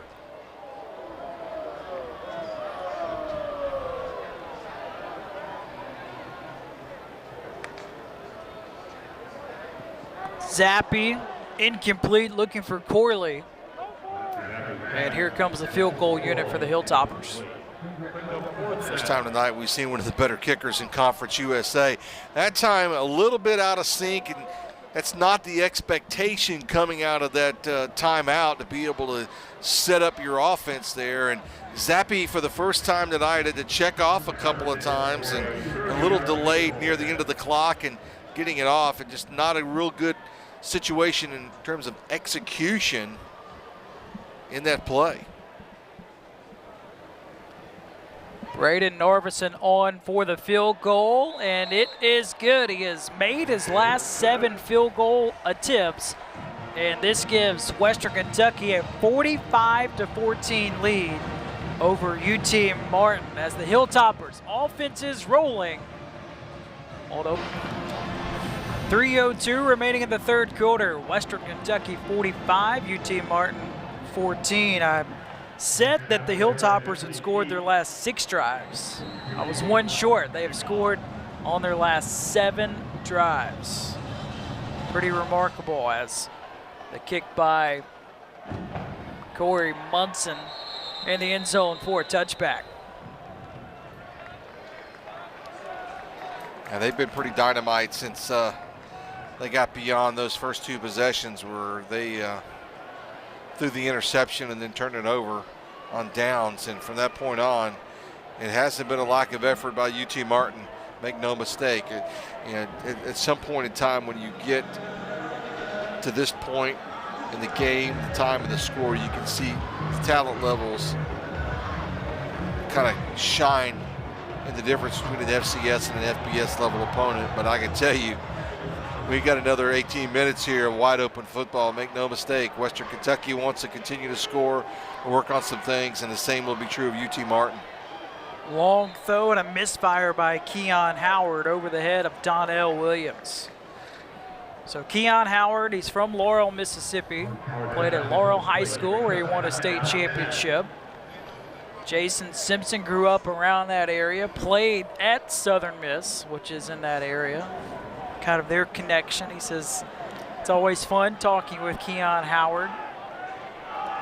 Favorite restaurants in that part of the state. Good recruiting stuff. Wait till we tell you the story about how Tyson Helton and the Western Kentucky staff got these Houston Baptist transfers.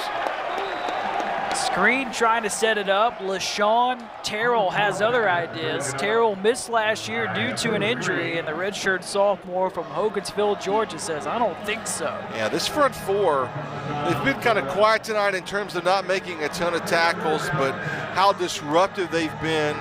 You can see the batted ball right here. That's a classic. If you can't get to the quarterback, throw your hands up. That's exactly what happened then. But this front 4 tonight, particularly those 2 potential all-conference players, they have been very, very active and very disruptive. Here comes the heat. Howard avoids it. He's going to take off and run and tiptoes out of bounds after picking up 11 on 3rd and 10. That's a big-time play that you might not have seen out of a UT Martin quarterback in quite a while. So hats off to Howard right there.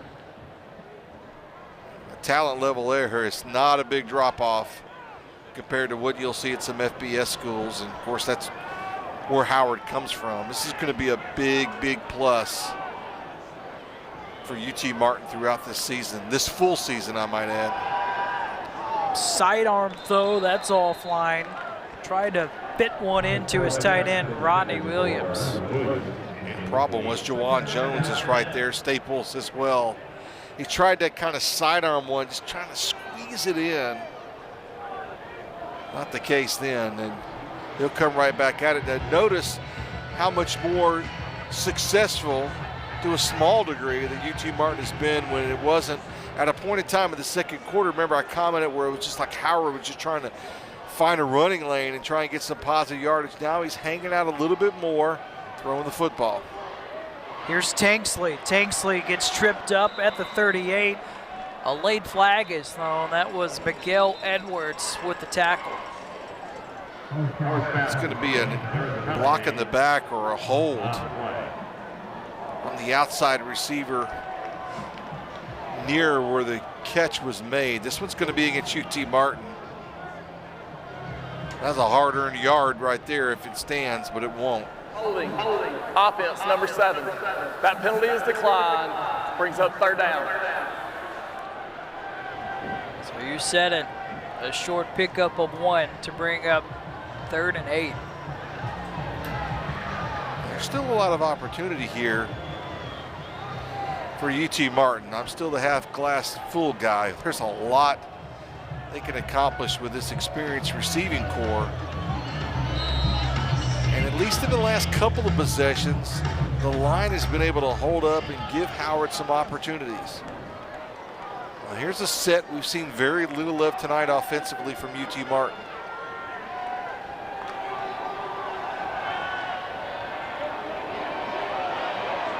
Howard again.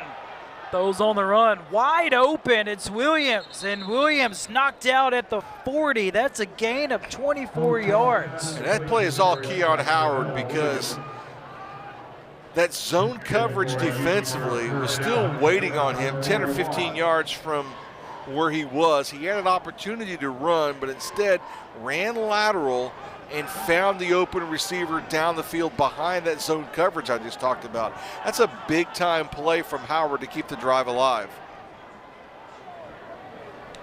He's got 2 receivers stacked on top of each other on each side. Howard looking for Tanksley, dangerous throw, and it's intercepted. Picked off and running out of bounds. It is Robertson, rather it's actually Edwards. Edwards with the interception.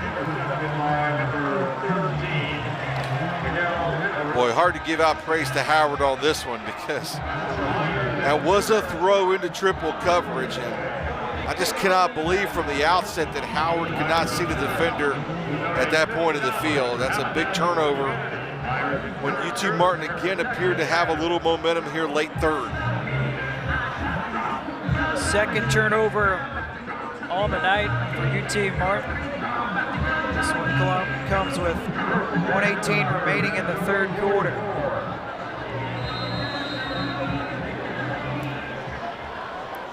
So again, the high-powered offensive attack for the Hilltoppers goes back to work.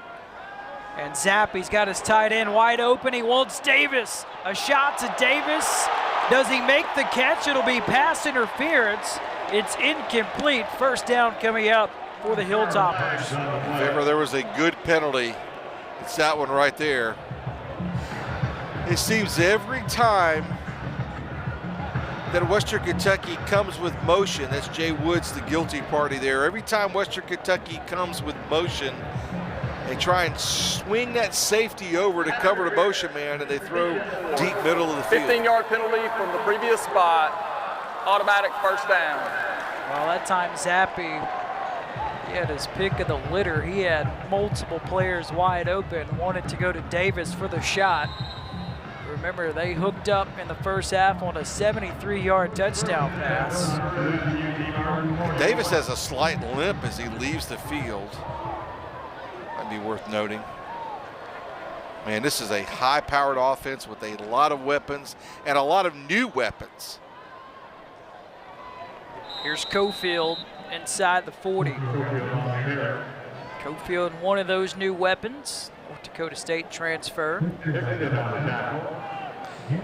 Your announcers like you and I talk all the time, oh, he's a winner, he knows how to win. Well, look at Cofield's stats from North Dakota State and some of the teams that he's been involved with, and yes, he for sure knows how to win.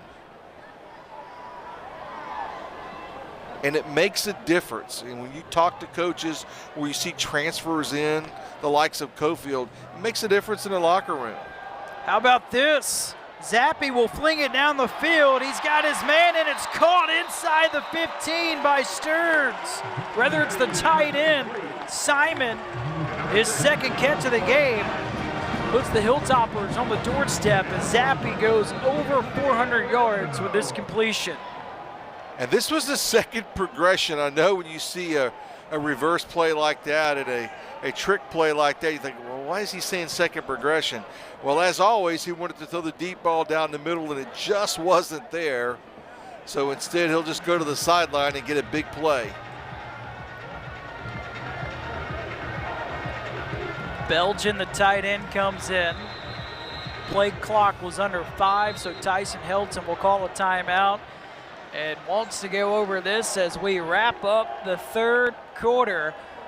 Western Kentucky with 17 points scored in the quarter to go up 45-14 over UT Martin and the Hilltoppers. Looking for more when we come back to Bowling Green.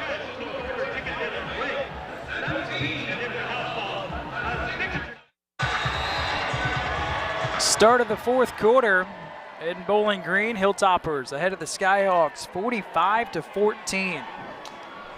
What a debut for Zappe. He'll hand it off on first down and a powerful run inside the 5-yard line.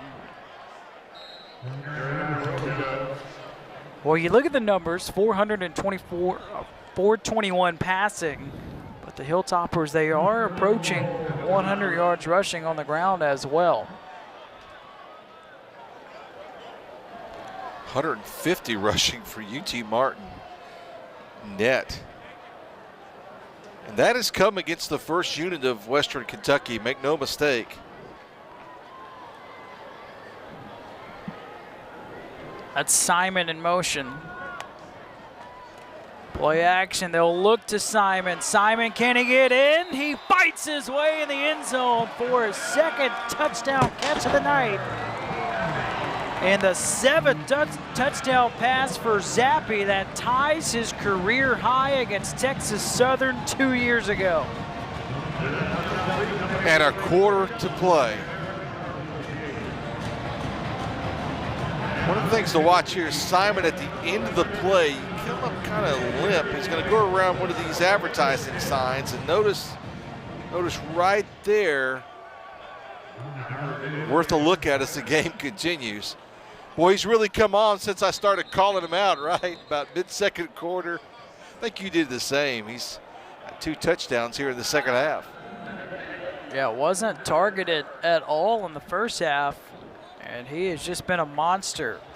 3 catches, 73 yards, 2 touchdowns, all in this second half. So if you think the air raid offense is all about tempo, speed, big receivers on the outside, deep throws, and oh, by the way, Western Kentucky has a tight end that fits well into that scheme.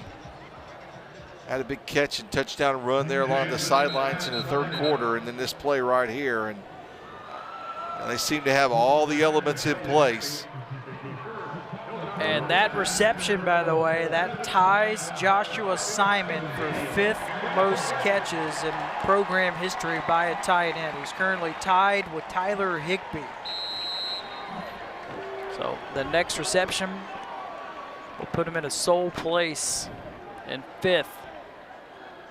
As you see, Narveson on to attempt the extra point. And that is through. So with 14-17 to go in the fourth quarter, It is all Western Kentucky. Over 500 yards of total offense. Hilltoppers in front, 52-14.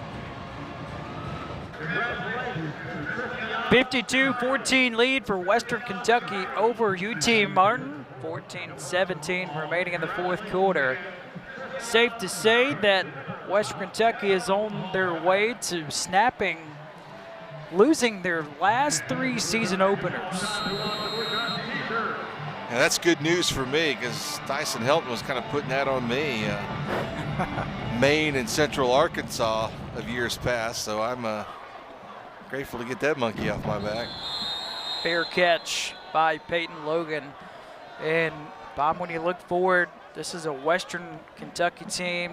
Next week will be a very special opportunity as Western Kentucky will go on the road. They will play at Army in West Point on the 20-year anniversary of 9/11. It's pretty incredible when you think about it and the opportunities there. When we talked to the coaching staff this week, that wasn't lost on them.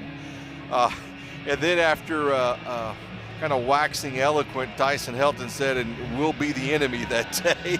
Make no mistake. But what a great honor, and we talked about it at length with all 3 of the coaches, the offense and defense coordinators and Tyson Helton, the head coach. What an honor to be in that part of the world on that special day in America. And I think they're going to make the most of it.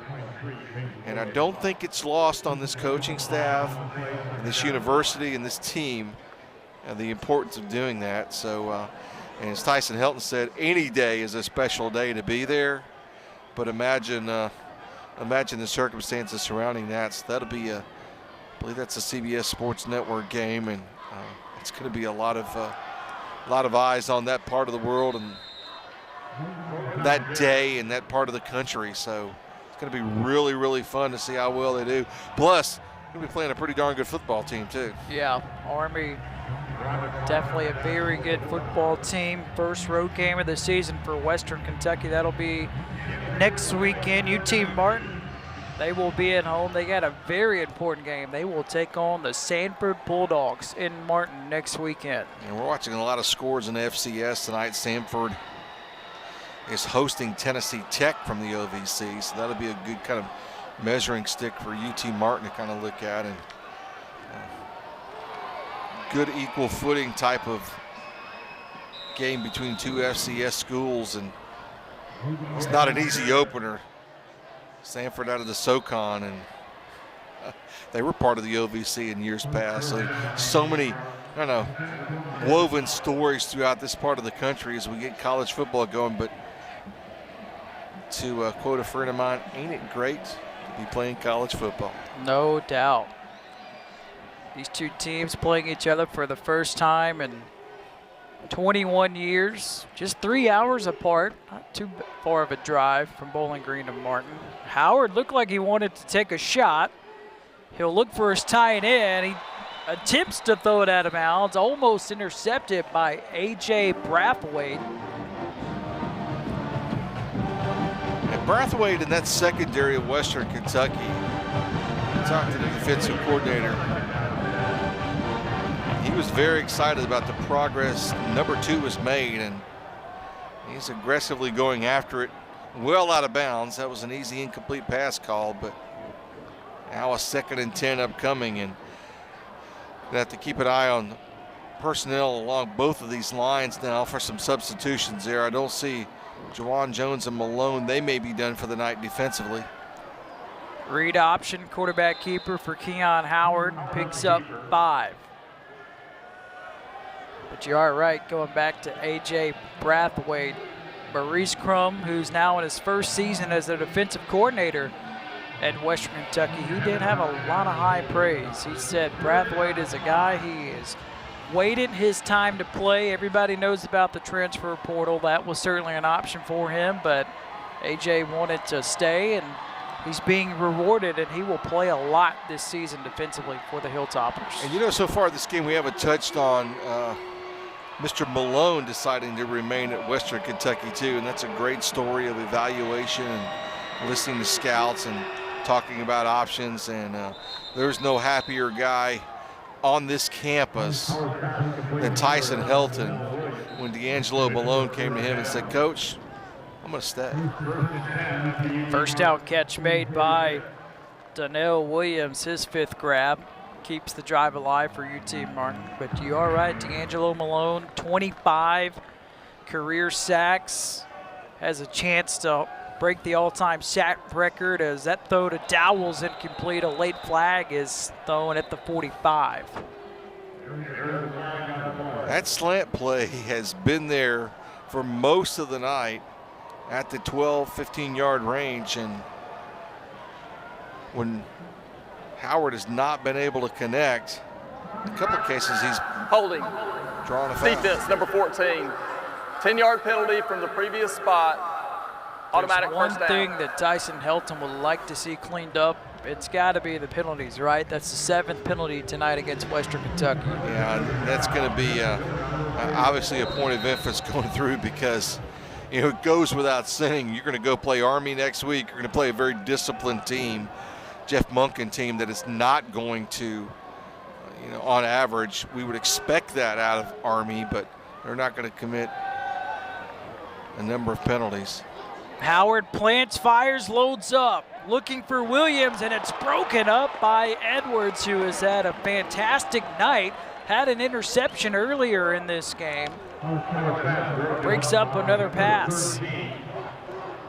Just a little bit deeper and a little bit earlier with the throw may have resulted in the UT Martin touchdown here. And it's pretty good defense, pretty good play all around. And you can see Howard has the arm, Graham. He can make those throws.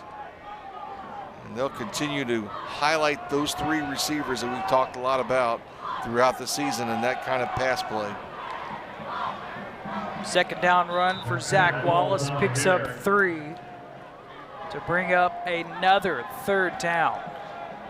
UT Martin tonight, 8 of 15 on 3rd down conversions. You got to be a little bit more than that to win on the road against an FBS opponent, but 153 yards, check that, 163 yards rushing against primarily the first defense of Western Kentucky.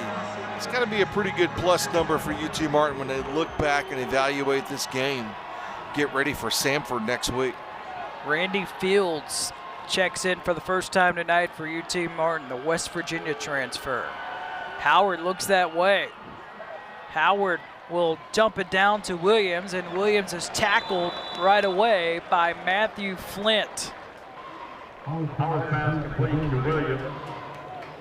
Trey Shaw, the defensive back, came up just enough and showed blitz just enough pre-snap to force Howard to have to commit himself to throwing the football. I think that play was designed on 3rd down for Howard to kind of have maybe even a run pass type option, but coming up and just showing blitz and then dropping back in coverage prevented Howard from doing that. They're doing the very same thing right now. 4th and 4. UT Martin is 1 for 1 on 4th downs tonight. Looking for Dowell, and it's incomplete. A flag is thrown, and this could potentially keep the drive alive. As you see, Edwards could be the guilty party. That's going to be close on the penalty itself, not necessarily whether it'll be a first down, but the penalty itself. That's another mistake. Pass interference. Defense, number 13. All be placed at the spot of the foul. Automatic first down. And back to your point, Graham, that's another mistake where you're just letting a team, remain in the game. That's pretty close. Maybe what we saw before the replay. Big Red doesn't like it. He likes seeing his Hilltoppers lead 52-14 against UT Martin. That was the 8th penalty, by the way, on Western Kentucky. Howard steps up again. He's been able to do some damage on the ground tonight as he picks up 4. Keon Howard has 45 yards rushing and a touchdown tonight. What of that 170, nearly 170 yards that UT Martin's rushed for tonight. And, you know, they're not spectacular. That's going to be 3+, but keep the drive alive, positive yardage at all times. And I think that's kind of the mantra right now with UT Martin and trying to keep this particular drive alive. But Howard's been able to do that for most of the night with his feet. And again, defensively, Western Kentucky's tried to take that away from him. For the most part, they've been successful. He's broken a few. Remember that way back in that first drive, he was highly successful. Big hole for Castleberry, trying to bounce it outside, and he does. Works his way inside the 10-yard line. What a run to put UT Martin in the red zone. Jordan Castleberry, his longest run of the night. Love the misdirection underneath. Howard is leaning toward the right, giving throw look to the right, and they give it to Castleberry, and he reverses the field. Here's a low dart, incomplete. Again, looking for Dowell. Dowell, the only touchdown grab tonight. Covered by TJ Springer. That may have been a closer to a possible interference call maybe than the one previous that was called on Western Kentucky. Wondering if we won't look at a fade route to the back corner again instead of that hard ball throwing right at the goal line that Dowell couldn't handle then. We'll see.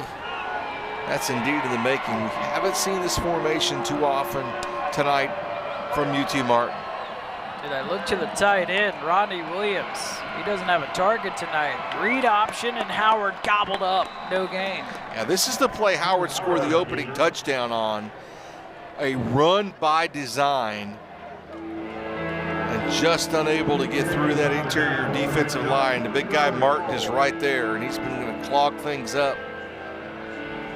Well, Howard will look to the sideline, back to third down, and of course, remember Larco missed that field goal earlier that looked automatic for him, so you're wondering in the back of your mind if you're just going to try and put 6 on the board here.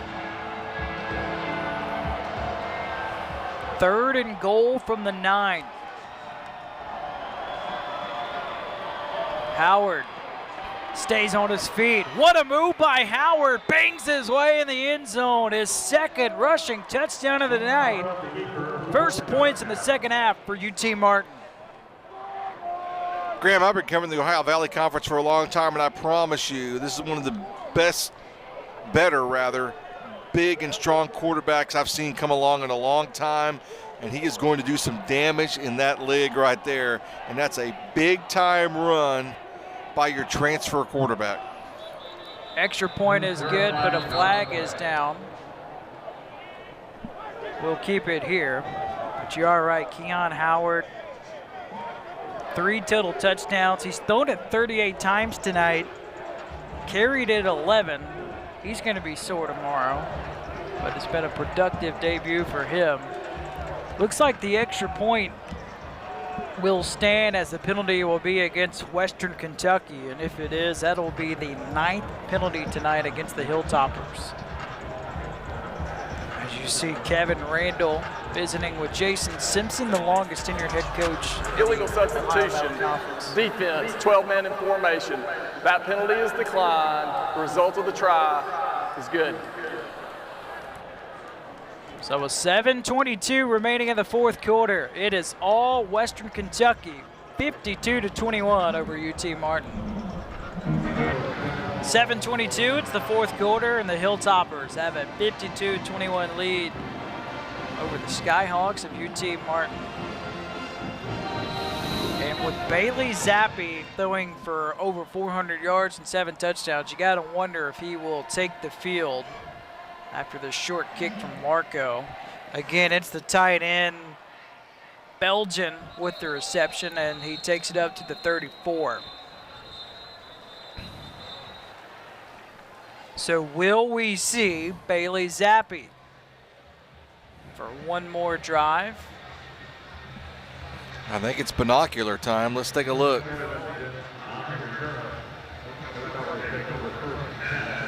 Carson Baker has been warming up on the sideline for Western Kentucky. was added a to the penalty end of the return. It'll be first down. against UT Martin. Their 7th.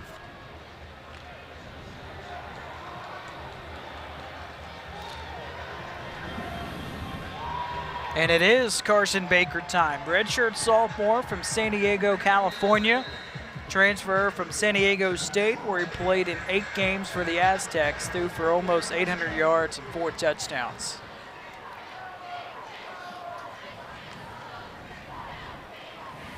And they'll hand it off on first down. So Zappe, his night is done. And if you think about it, his first drive of the night, he threw that interception, but since then, he was sensational. And there's no panic in the coaching staff of Western Kentucky after that interception. And, you know, week long, they had spoken to us about he's a Texas gunslinger. We actually even heard that from the UT Martin coaching staff. So that did not deter him at all. And dare I say, another day at the office, right? 28 to 35 for 424 and 7 touchdowns. It's the 6th time of his career that he threw for 400 yards or more in a game, and he matches his career high 7 touchdown passes, which he did against Texas Southern in 2019. I always look at quarterback ratings, but I love to, like in the first quarter when quarterbacks have 2 really great drives, throw a touchdown pass or whatever, and you see those astronomical quarterback rating numbers. Well, you know, Zappe finishes tonight with a 242 quarterback rating. That's pretty decent. That's pretty decent for a full night's work, considering you throw the ball 20 or 35 times rather. Little surprised at Howard having thrown the ball 38 times tonight, 38 attempts tonight. For 172 yards. But UT Martin, they've done most of their damage on the ground tonight, almost 200 yards rushing for the Skyhawks. So with the new quarterback, Carson Baker, again trying to get in sync with first-year offensive coordinator Zach Kitley and Tyson Helton. Timeout called on the field will take on as well. Back to Bowling Green after this. 5:45 is the 4th quarter. Western Kentucky had to utilize their 2nd timeout with Carson Baker now in at quarterback, and you have a lot of guys that are on the field for the first time tonight in this season opener. First-year offensive coordinator Zach Kitley, boy, he was a lot of fun to talk to this week getting ready for this game. 6'8". Just 30 years old as well. Actually got a basketball scholarship out of high school to Abilene Christian. He dials up a shot here, and it is caught by Burtz, and he's going to strut into the end zone. So Carson Baker, he gets in on the action. His first pass as a Hilltopper goes for 6. Already becomes the most interesting stat of the night with the touchdown by Burt. So would you believe me if I told you Bailey Zappe's first pass as a Hilltopper was an interception? And Carson Baker's first was a touchdown? I think I'm right in that. Yeah, you are. There's one that the SID group will have to put in their stat sheet, right? We talked about funny nuances of the game and funny stats that you can create. There's one for you. Extra point, it is good. So with 5:36 remaining in the 4th quarter, the Hilltoppers continue to increase their lead, 59-21 over UT Martin. Can you have a better debut for Western Kentucky and all their newcomers, new offensive coordinator, a lot of new transfers, 4 from Houston Baptist. Here's Logan, fair catch inside the 5. But what a debut for Western Kentucky, 578 yards of total offense tonight. Great start. Getting ready for an even bigger game next week and games in weeks to come. Yeah, we touched on it at Army next weekend on the 20-year anniversary of 9/11, but how about the one after that? Western Kentucky will host a very good Indiana team on September 25th. I just heard that announced here at the Houch. The Hoosiers will be at the Houch. Be a lot of H's in that ball game, I can tell you. Iowa and Illinois, or Iowa and Indiana rather, play Saturday in Iowa City. Keep an eye on that one. Tom Allen, one of the most charismatic coaches in all of football, raising up the Indiana program. So Keon Howard is staying in the game for UT Martin. A couple things I want to mention. You know, you said the next home game here, the 25th of September, have a rare open date on the 18th. It's kind of early in the season. You might be warning that later on in the season if you're Western Kentucky. First run of the night for Johnson, redshirt sophomore from Tennessee. I just want to make one more comment about the rushing yardage tonight, and it's over 200 yards tonight and given up by Western Kentucky, and they're going to see a lot of rush next week when they get to New York at West Point. So it's probably going to be an area of emphasis. Penalty from the previous spot. Replay second down. Yeah, you got to think it will be. That's another penalty against UT Martin. As you would expect, Bob, a lot of penalties by both teams tonight, first game of the season. Yeah, both teams now with 8 penalties. It's really dragged here in the second half, particularly in the fourth quarter, and you're right, and they've been some key penalties. You know, we highlighted them earlier, those key defensive penalties that converted first downs for UT Martin, penalties by Western Kentucky in the first half, and there's been one here in the second that's helped them convert on a pass interference, and there's a pass holding penalty as well. And wow, how about that completion? A long throw on a deep out. Keon Howard throws a strike to Colton Dowell for a gain of 16. Look at this, though. I've had the pleasure of watching Colton Dowell in high school at Lebanon, Tennessee, and he's one of those big, tall, lanky receivers that you just knew would develop if they got to the FCS level, and that's been his MO since he's been in Martin, and great coaching has helped that along to get to that point. And they go back to him, and this time he drops it. Right on cue, right? He's had a big night, though. Yeah, he's he over sure 100 has. yards receiving, and he does have a touchdown. That's one he wants back. See, I like this receiving core of UT Martin. I like their quarterback situation. I think it's a significant upgrade to where they finished this spring. John Bacchus graduating, Dresser Wynn injured, went out and got Keon Howard. It's a pretty good looking team in the Ohio Valley Conference. Castleberry, well, they're running on second down. This is a UT Martin team. They were picked preseason 4th in the Ohio Valley Conference, which is a conference that looks a little bit different this season after losing Jacksonville State and Eastern Kentucky both to the ASUN. Yeah, dramatically different, and it's kind of uncommon for UT Martin to be picked in the middle of the conference. Generally been in the upper third, upper quarter of the conference, and I don't know about that ranking after seeing them tonight. And conversely, this Western Kentucky team, they've got a lot of upside.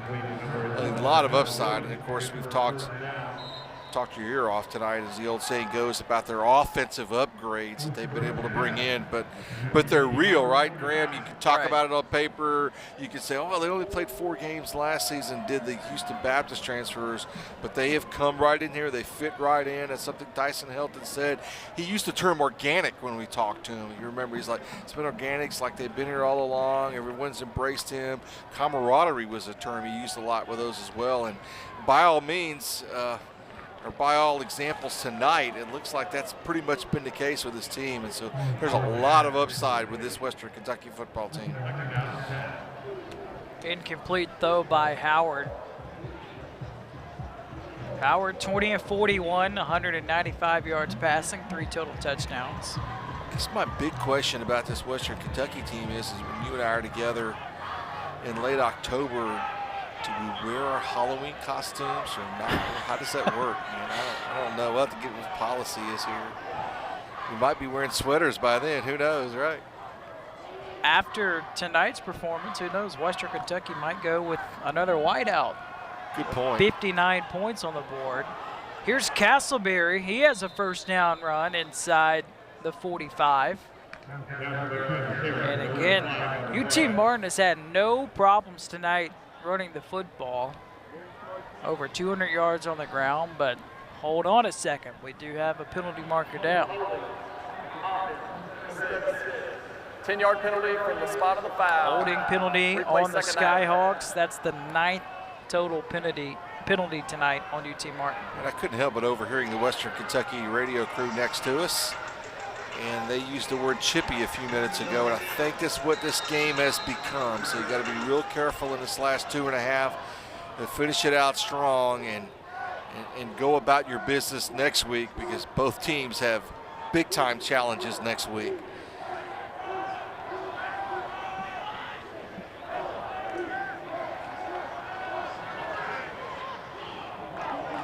UT Martin trying to set up a screen to the running back Johnson. Miscommunication. It's an incomplete pass, stopping the clock with 2:17. They tried that back in the first quarter on that first drive, and it was unsuccessful, and haven't come back to it then. And I guess there's a reason why. It was poorly executed in that case, and still got a lot of first-team players for UT Martin in the game, and still unable to make that happen.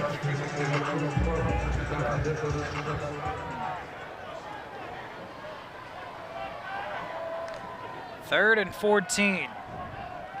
Howard thought about going deep, escapes to the right, now being pursued, and he's dropped inside the 40. He got smothered by Michael Pitts. And right here, he tried to give Pitts the old stiff arm, and that was not going to work. And Pitts had the pursuit working in his favor, and Howard's just kind of slow to get up. And I have to question why he's in the football game right now, and he's probably done for the night, given Western Kentucky, we presume, will run the clock out. But that's something to keep in mind. It's a long season. This is not the 7-game spring season. And we talked pretty extensively about UT Martin playing 160-some days ago somewhere in that range. 144. Yeah. And then coming back and playing a full fall schedule as well. Beautiful punt by Tyler Larco.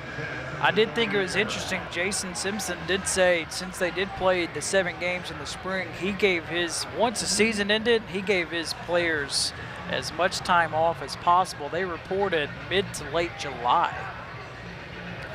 Yeah, you know what? You could look at these late game penalties, first game, and say, well, that's the reason why they weren't there in July.